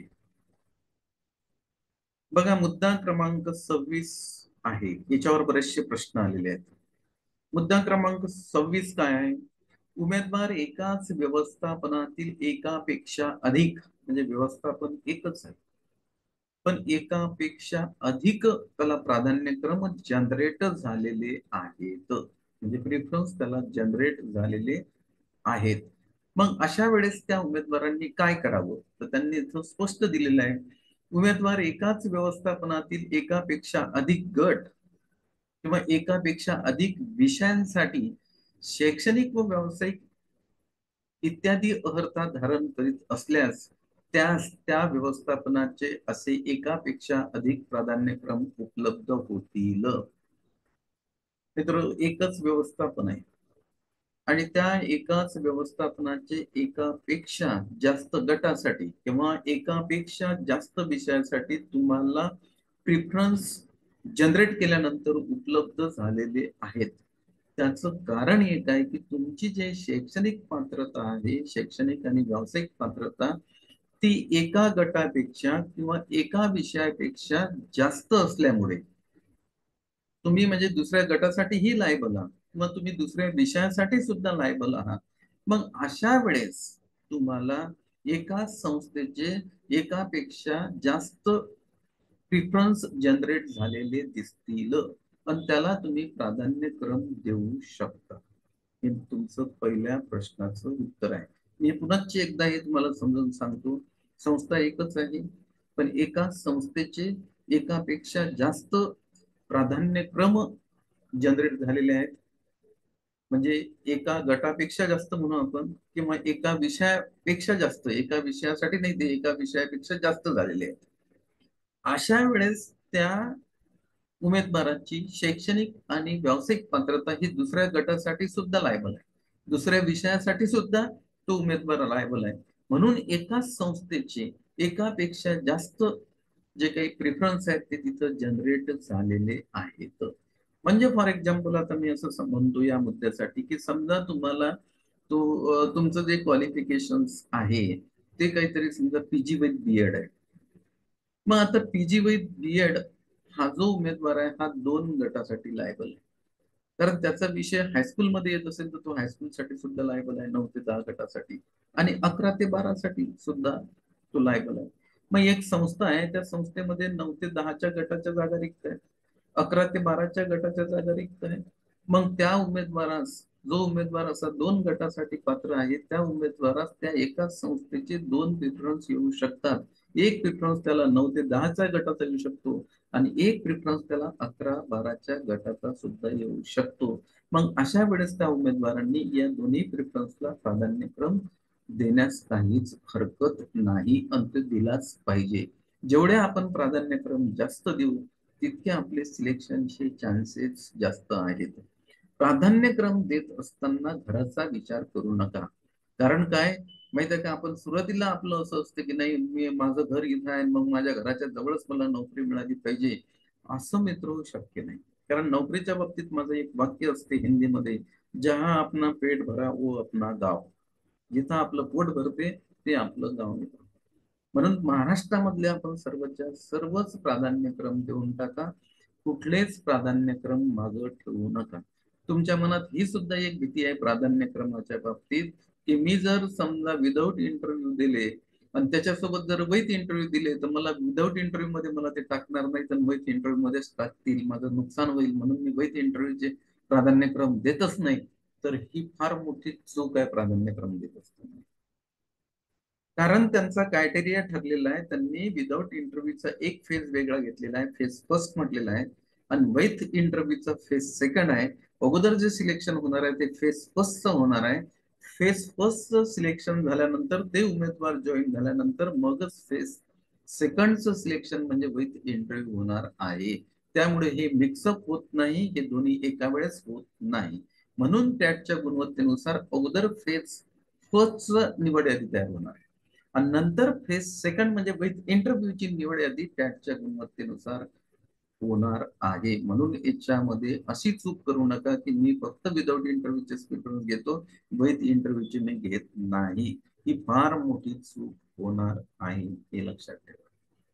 दुसरा आमच्या उमेदवारांचा जो प्रश्न होता, की त्यांनी मला असं विचारलं की सर मी मागासवर्गीय आहे, पण मला जे प्रिफरन्स आलेले आहेत जनरेट केल्यानंतर ते खुल्या प्रवर्गाचे आलेले आहेत, मग खुल्या प्रवर्गाचे प्रिफरन्स मी देऊ शकतो का? तर मित्र, माझं मी अगोदरही सांगितलेलं आहे, खुला प्रवर्ग म्हणजे ओपन कॉम्पिटिशन असते, गुणानुक्रमिक झालेली निवड, त्याला खुला प्रवर्ग असे म्हणतात. म्हणून जरीही तुम्ही मागासवर्गीय असाल तरी तुमचा पहिला जो हक्क असतो तो खुल्या प्रवर्गावर असतो, म्हणजेच ओपन कॉम्पिटिशनवर असतो. आणि त्यानंतर दुसरा तुमचा हक्क हा तुम्ही कोणत्या कॅटेगरीमध्ये असता त्या कॅटेगरीवर असतो.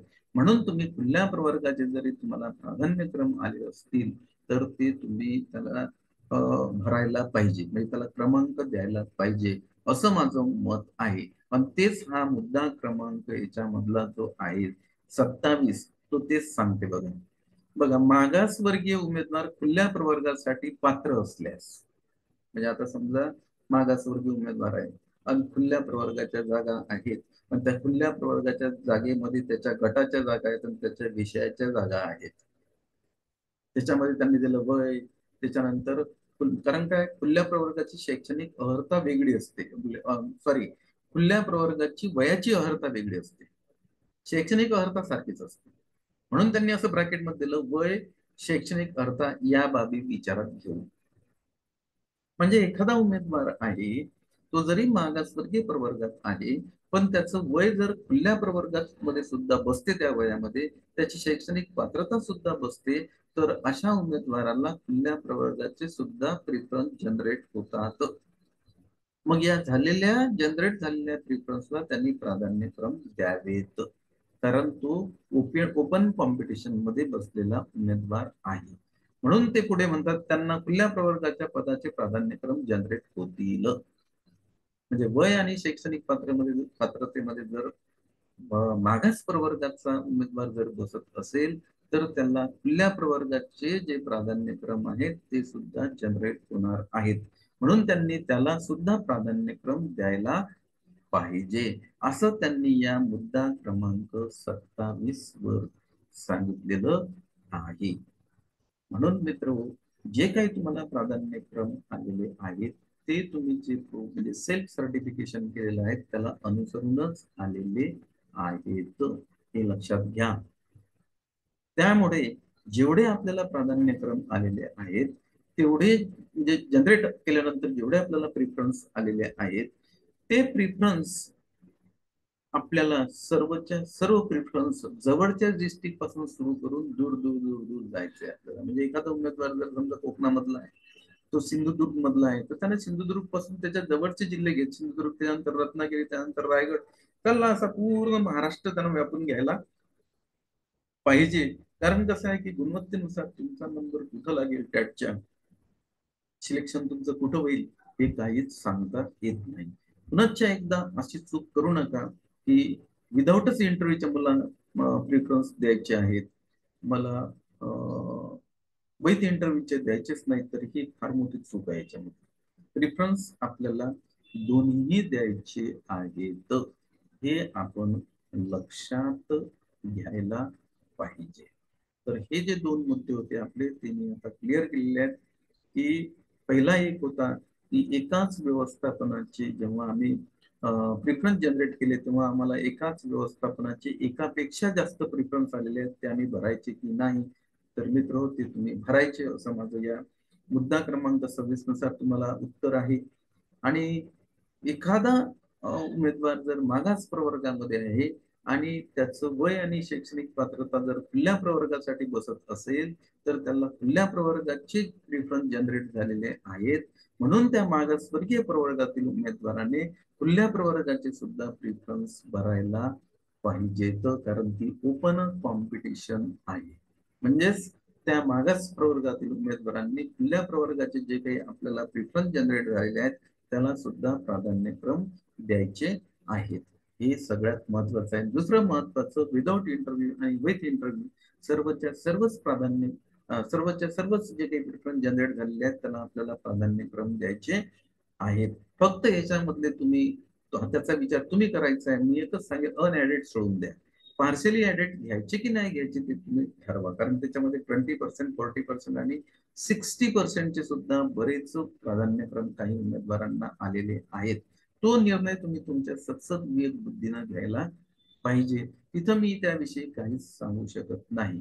कारण काही उमेदवार असेही म्हणतात, सर मग आता घरी राहिल्यापेक्षा आम्हाला जर 20% भेटलं, 40% भेटलं, 60% भेटलं तरी आम्हाला चालते, तर आम्ही नाहीतरी घरीच आहे, तेवढंच ठीक आहे.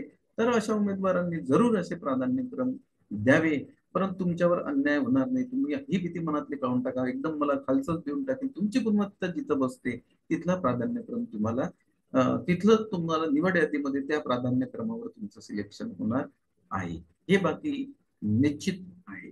तर ठीक आहे मित्र, आता या मी चर्चेला पूर्णविराम देतो. पुनश्च आपली भेट पुढच्या व्हिडिओमध्ये होईल. धन्यवाद.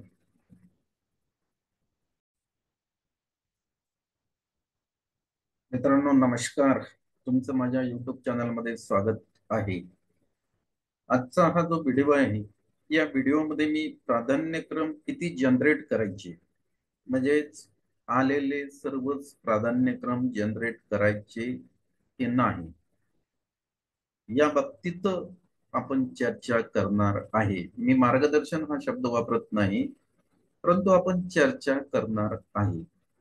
कारण माझ्याकडे एक शिक्षक उमेदवार आले होते आणि त्यांना भरपूर प्राधान्यक्रम आले आणि त्यांचं असं मत होतं की सर मला प्राधान्यक्रम जनरेट करायच्या बाबतीत थोडस तुमचं मार्गदर्शन पाहिजे. आणि मी सहज त्यांचा युजर आय डी घेतला, पासवर्ड त्यांना म्हटलं सांगा, आणि त्यांच्या प्रोफाईलला लॉग इन करून बघितलं तर खरंच ते जे शिक्षक उमेदवार आहेत ते लकी आहेत असं मला वाटतं. कारण काय, त्यांना विदाऊट इंटरव्ह्यू आणि इंटरव्ह्यूचे इतके प्राधान्यक्रम आलेले आहेत की बस विचारता सोय नाही. मग मी त्यांना असं म्हटलं तुम्ही लकी आहे सर, तुम्हाला खूप प्राधान्यक्रम आलेले आहेत. मग ते म्हणत सर माझं सगळं आता याच्यामध्ये कन्फ्युजन झालेलं आहे की मी प्राधान्यक्रम हे सर्वच देऊ की मला जे वाटतात, जिथं मला असं वाटते की इथंच माझं सिलेक्शन झालं पाहिजे महाराज माझ्या घराच्या जवळ. म्हटलं सर तुम्ही हे जर तत्व ठेवत असाल की माझं सिलेक्शन माझ्या घराच्या जवळच झालं पाहिजे, तर तुमचं सिलेक्शन होणंच कठीण आहे. ते म्हणजे सर तुम्ही काय बोलताय, म्हटलं मी बरोबर बोलतोय. कारण लॉ ऑफ प्रोबॅबिलिटी काय सांगते, आता माझं मॅथमॅटिक्स आहे म्हणून लॉ ऑफ प्रोबॅबिलिटी असं सांगते की आपण जितकं जास्त कुठलीही गोष्ट आहे त्याच्यामध्ये जितके जास्त सॅम्पल आपण घेणार आहे, किंवा एखादा जर व्यक्ती आहे त्याला जर आपल्याला एखादं काहीतरी, समजा त्याला एखाद्या दुकानात गेल्यानंतर कपडा घ्यायचा आहे आणि त्याला 2 आणि 3 कपडे आपण जर दाखवले तर त्याचं सिलेक्शन होत नाही मित्र, लॉ ऑफ प्रोबॅबिलिटी नुसार. कारण त्याचं मनच सॅटिस्फाय होत नाही. म्हणून लॉ ऑफ प्रोबॅबिलिटीचा आपण जर विचार केला तर आपण जितके जास्त प्रिफरन्स भरू तितका आपला सिलेक्शनचा चान्स जास्त राहणार आहे, हे लक्षात घ्या. म्हणून प्रसिद्धी पत्रकामध्ये सुद्धा पवित्र पोर्टलमध्ये हेच सांगितलेलं आहे की तुम्ही जास्तीत जास्त प्रिफरन्स भरा, म्हणजेच तुमचं सिलेक्शनचा चान्स त्याच्यामध्ये कायम राहू शकतो. अन्यथा आपण आपल्याच हातानं आपल्या निवड यादीमधील जो काही आपलं नाव येणार आहे ते नाव आपण गमावून बसणार आहोत. मी त्या उमेदवाराचे प्राधान्यक्रम भरून दिलेले आहेत, मी ते सगळे प्राधान्यक्रम तुमच्यासाठी स्क्रीनवर शेअर करतो. आम्ही किती त्यांचे प्राधान्यक्रम भरले, मी स्वतः भरले त्यांचे प्राधान्यक्रम, आणि तुम्ही ते बघा. त्यानंतर तुमचा विश्वास बसेल की नाही प्राधान्यक्रम आपण सगळेच जितके आले महाराष्ट्रभर तितके सर्वच्या सर्वच द्यायला पाहिजे. फक्त मी एवढं त्यांना सांगितलं की अनएडेड प्राधान्यक्रम देऊ नका, कारण तुमचा स्कोअर चांगला आहे त्यामुळे अनएडेड तुम्ही नाही दिले तरी चालते. आणि पार्शली ऍडेड वर तुमचा विचार सांगा, त्यावर मी माझं मत देत नाही. कारण बरेचसे असेही उमेदवार असतात की सर आम्हाला कुठंच जर जॉब मिळत नसेल आणि पार्सली ऍडेड वर जरी आम्हाला जॉब मिळाला तरी आमच्यासाठी खूप झालं आमच्या गुणवत्तेनुसार, अशाही प्रकारचे काही उमेदवार आहेत. म्हणून प्राधान्यक्रमाच्या बाबतीत माझं असं मत आहे की जितके प्राधान्यक्रम आपण कमी देऊ तितका सिलेक्शनचा चान्स कमी राहणार आहे, आणि जितके प्राधान्यक्रम आपण जास्त देऊ तितकं आपलं सिलेक्शनचा चान्स सुद्धा जास्त राहील, आणि या सिस्टीम मध्ये आपण शेवटपर्यंत टिकून राहू. हा सुद्धा एक महत्वाचा भाग आहे. कारण काय, पहिल्या लॉट फेज मध्ये जर आपलं नाव नाही आलं तर दुसरा फेज आहे, दुसरा फेज नाही तर काय तर सांगता येत नाही, अजून जागा भरपूर आहेत, तिसरा सुद्धा याच्यामध्ये फेज येऊ शकतो. त्यामुळे आपण या सिस्टीम मध्ये टिकून राहणार आहे. कारण सिस्टीम मध्ये टिकून राहणं हे सुद्धा महत्वाचं आहे. अंतिम क्षणापर्यंत खेळायचं आहे आपल्याला, हे सुद्धा याच्यामध्ये महत्वाचं आहे. मग मी त्या शिक्षक उमेदवारांचे वैध इंटरव्ह्यू आणि विदाऊट इंटरव्ह्यूचे किती प्रिफरन्स भरलेले आहेत तुम्हाला सांगतो. मी त्यांचा एकही प्रिफरन्स सोडलेला नाही. जेवढे त्यांना आले तेवढे सगळेच मी त्यांचे प्रेफरन्स भरलेले आहेत. तर मग हे आता जे प्रिफरन्स भरलेले आहेत मी त्याचं पीडीएफ इथं स्क्रीनवर शेअर करतो, म्हणजे तुमचा विश्वास बसेल की नाही सर हे खरं आहे की तुम्ही स्वतः सुद्धा जे सांगताय ते आचरणात आणतात. कारण माझं असं नाही की दुसऱ्याला सांगेल ज्ञान आणि स्वतःच कोरडं पाषाण, मी असं करत नाही. कारण काय, अजूनही वेळ गेलेली नाही. आपल्याला डिलीट जनरेट जरी आपण प्रिफरन्स लॉक जरी केलेस तरी आपल्याला 3 अटेम्प्ट आहेत. विचारपूर्वक काम करा. कारण घरी एखादी मुलगी असेल तर पालकाला असं वाटते की आपल्या मुलीचा कुठेतरी जवळपासच नंबर लागलेला आहे, तिची गुणवत्ता खूप छान आहे आणि आपल्या मुलीला अशी घराच्या जवळच सर्व्हिस मिळाली पाहिजे, तर तसं नाही. कारण तुम्हाला ही नोकरी गुणवत्तेनुसार मिळते. त्यामुळे अगोदर फेज फर्स्ट सिलेक्शन होईल, मग फेज सेकंडचं सिलेक्शन होईल. समजा फेज फर्स्ट मध्ये आपण जर गुणवत्तेत नाही बसलो तर आपला फेज सेकंड मध्ये सुद्धा गुणवत्तेवर चान्स राहणार आहे. काही लोकांनी विथ इंटरव्ह्यू आणि विदाऊट इंटरव्ह्यू या दोन शब्दाचा फार मोठा बाऊ केलेला आहे. माझं म्हणणं आहे काही हरकत नाही, आपण सगळे प्रिफरन्स अगोदर विदाऊट इंटरव्ह्यूच्या देऊन टाका. जर विदाऊट इंटरव्ह्यू मध्ये आपण जर टॅटच्या गुणवत्तेनुसार बसलो तर आनंदच आहे. पण आता टॅटची गुणवत्तेनुसार आपण विदाऊट इंटरव्ह्यू मध्ये बसत नाही, तर मग विथ इंटरव्ह्यूचा चान्स तरी आपण घ्यायलाच पाहिजे. तो ज्या बाकीच्या गोष्टी आहेत त्या सध्या डोक्यात आणू नका. सध्या आपल्या डोक्यात एकच ठेवा की मला सिलेक्शन लिस्ट मध्ये माझं नाव कोणत्या तरी प्रकारे आलं पाहिजे. आणि सिलेक्शन लिस्ट मध्ये जर आपल्याला आपलं नाव आणायचं असेल तर लॉ ऑफ प्रोबॅबिलिटीचा आपण जरूर वापर करा. म्हणजेच आपण मॅक्झिमम तिथं काय करा, हे भरा, म्हणजे ऑप्शन भरा. कारण त्याचं फॉर्म्युलाच तसं आहे, P of A is equals to N of A upon N of S. Probability of event A is equals to number of object present in A upon number of sample space. असा हा formula जो maths मधला आहे, हा formula इथं लागतो मित्र. आणि त्या फॉर्म्युल्याच्या नुसारच आपल्याला चालायचं आहे. चला मग मी ते जे त्यांचे जे शिक्षक उमेदवार आहेत त्यांचे मी जे प्रेफरन्स प्राधान्यक्रम दिलेले आहेत ते मी आता इथं शेअर करतो, म्हणजे तुमचा विश्वास बसेल की आम्ही किती प्राधान्यक्रम दिलेले आहेत. तर मी इथं हा स्क्रीन मित्र शेअर केलेला आहे. इथं तुम्हाला असं दिसेल की विदाऊट इंटरव्ह्यू आहे. शालेय शिक्षण व क्रीडा विभाग महाराष्ट्र शासनाचा आहे. Lock preference of applicant without interview. मी इथून सुरू केलेलं आहे बघा. ते बुलढाणा जिल्ह्यातले असल्यामुळे बुलढाणा जिल्ह्यापासून अगोदर सुरू केलेलं आहे. त्याच्या बाजूला जळगाव जिल्हा घेतलेला आहे.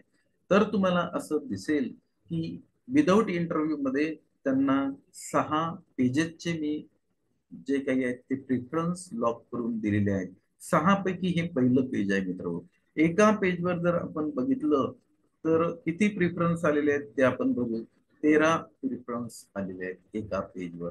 तर असे यांचे मी 6 पेजेस इथं आहेत बघा. हे 13वा प्रिफरन्स आहे, त्याच्यानंतर हा 14वा आहे. आणि ही मुलगी असल्यानंतर मी याचे सर्व प्रिफरन्स बघलेले आहेत. कारण काय, माझं एकच तत्व आहे की सर्व्हिस मिळणं हे फार महत्वाचं आहे आणि सिलेक्शन लिस्ट मध्ये त्या व्यक्तीचं नाव आलं पाहिजे. म्हणून हे विदाऊट इंटरव्ह्यूचं आता हे दुसरं पेज आहे, मी तो आपल्या समोर शेअर करतोय बघा. गोंदिया, पुणे, धाराशिव, सातारा, सोलापूर,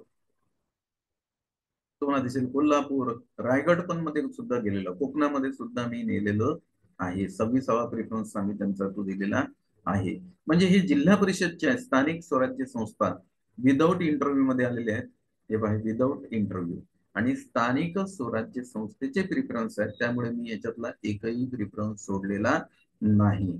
बघा, सिंधुदुर्ग मध्ये सुद्धा गेलेलं आहे, एज्युकेशन ऑफिसर प्रायमरी सिंधुदुर्ग, ते सुद्धा आपण दिलेले आहेत. रत्नागिरी पण आहे, वर्धा पण आहे 29 नंबरवर. पुन्हा वर्धा टाकलेला आहे मी, नगर परिषद पण टाकलेलं आहे त्याच्यामध्ये. इथून अगोदर मी सर्व जिल्हा परिषदचे घेतलेले आहेत आणि त्याच्यानंतर नगर परिषद चालू केलेल्या आहेत बघा.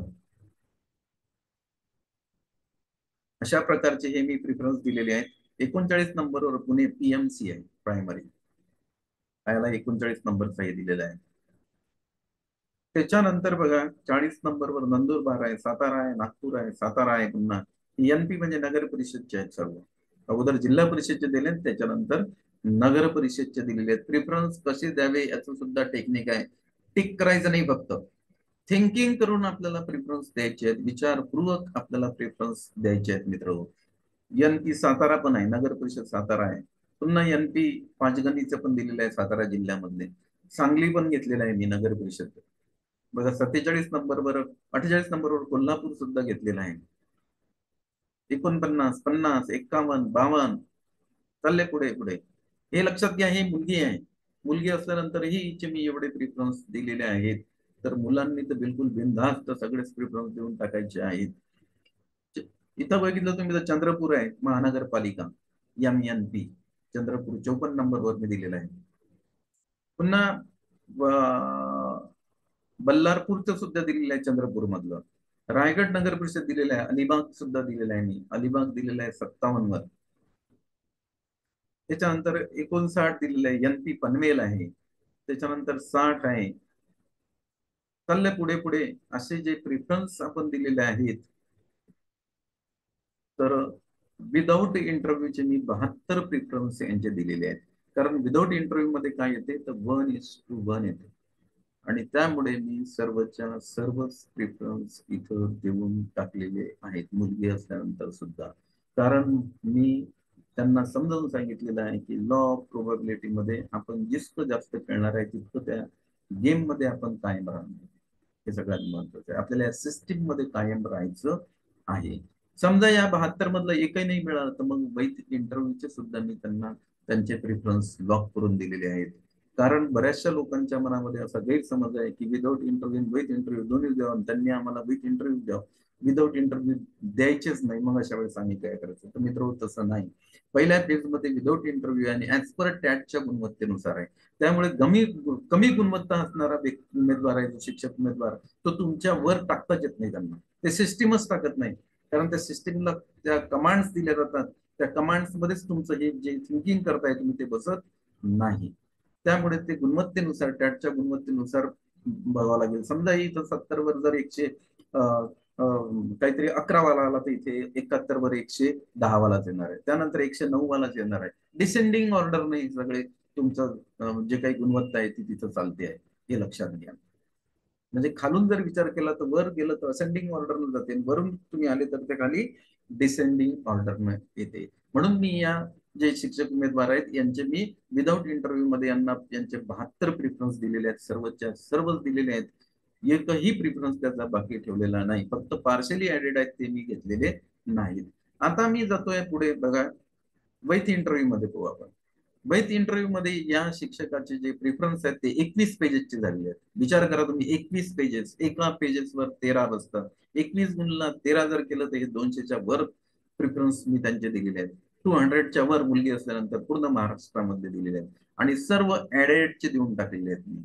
बघा हे बुलढाण्यापासून आपण सुरुवात केली, अकोला येते, एका पेजवर किती प्रिफरन्स आलेले आहेत त्यांचे तर 9 आलेले आहेत. असे किती दिलेले आहेत मी? तर 21 दिले. 9 1 9 9 दुनी 18, जवळपास 189. पुढच्या पेजवर जास्त आहेत मला असं वाटते, 190 प्रिफरन्स यांचे आपण दिलेले आहेत. बघा हे सर्व प्रिफरन्स दिलेले आहेत आम्ही वैध इंटरव्ह्यूचे. बुलढाणा, अमरावती, त्याच्यानंतर पुन्हा अमरावतीच आहे चालू सध्या. जळगाव, जळगाव 28 वर पण जळगाव दिलेलं आहे. 29 वर पण जळगावच आहे. 30 वर पण जळगाव आहे. 31 वर पण जळगाव आहे. 32 वर पण जळगाव आहे. चाललोय आपण पुढे पुढे, 39 वर पण जळगावच आहे. असं जर आपण पुढे पुढे जात गेलो तर शेवटचा यांचा प्रिफरन्सचा क्रमांक आपल्याला बघता येईल, तो किती आहे. तर बघा यवतमाळ 53 वर आहे, पुन्हा यवतमाळ 54 वर आहे. छत्रपती संभाजीनगर 55 वर आलेला आहे. तिथल्या ज्या वैध इंटरव्ह्यूच आहे, हा वैध इंटरव्ह्यूचे हे दिलेले मी प्रिफरन्स आहेत. 69, 70 वर नाशिक आहे, 71 वर नाशिक आहे, 72 नाशिक, 73 नाशिक, 74 नाशिक, 75 नाशिक. एक जिल्हा घेतला की तो कंटिन्यू करायचा त्याच्यामध्ये. 78 नाशिक, 81 वर नाशिक आहे, 82 वर बीड आहे. मग भंडारा 84 पासून, 85 भंडारा, 86 भंडारा, 89 भंडारा जिल्हा आहे, 90. असे 21 पेजेसचे प्रिफरन्स आपण त्यांना दिलेले आहेत. आता आपण पुढे जाऊ म्हणजे तुम्हाला याच्यामधले शेवटचा प्रिफरन्स दाखवू. तुम्ही या व्यक्तीच्या आपण किती प्रिफरन्स दिलेले आहेत की जे संबंधित शिक्षक उमेदवार आहेत यांचे प्रिफरन्स आपण पाहतो आहे. लक्षात घ्या, 133 वर सिंधुदुर्ग आलेला आहे. याचं कारणच एक आहे मित्र की या सिस्टीम मध्ये आपल्याला टिकून राहायचंय आणि कुठलं ना कुठलं तरी आपल्याला सिलेक्टेड लिस्ट मध्ये, आपली जे लिस्ट मध्ये त्या लिस्ट मध्ये कुठं ना कुठं आपलं नाव आलंच पाहिजे.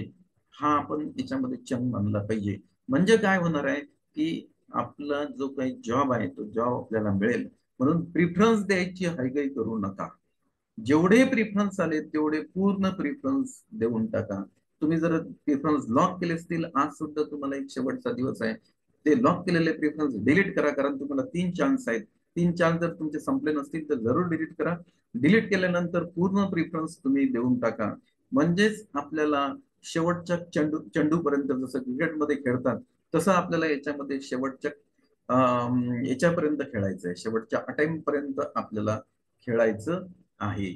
अशा प्रकारे बघा हे दिलेले आहेत आपण प्रेफरन्स.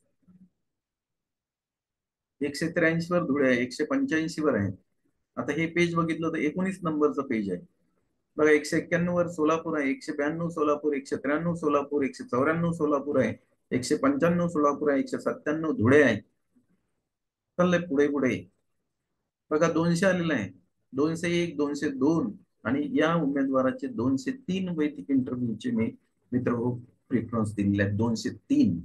त्यामुळे या हा जो संबंधित उमेदवार आहे याच सिलेक्शन लिस्ट मध्ये 100% नाव येते.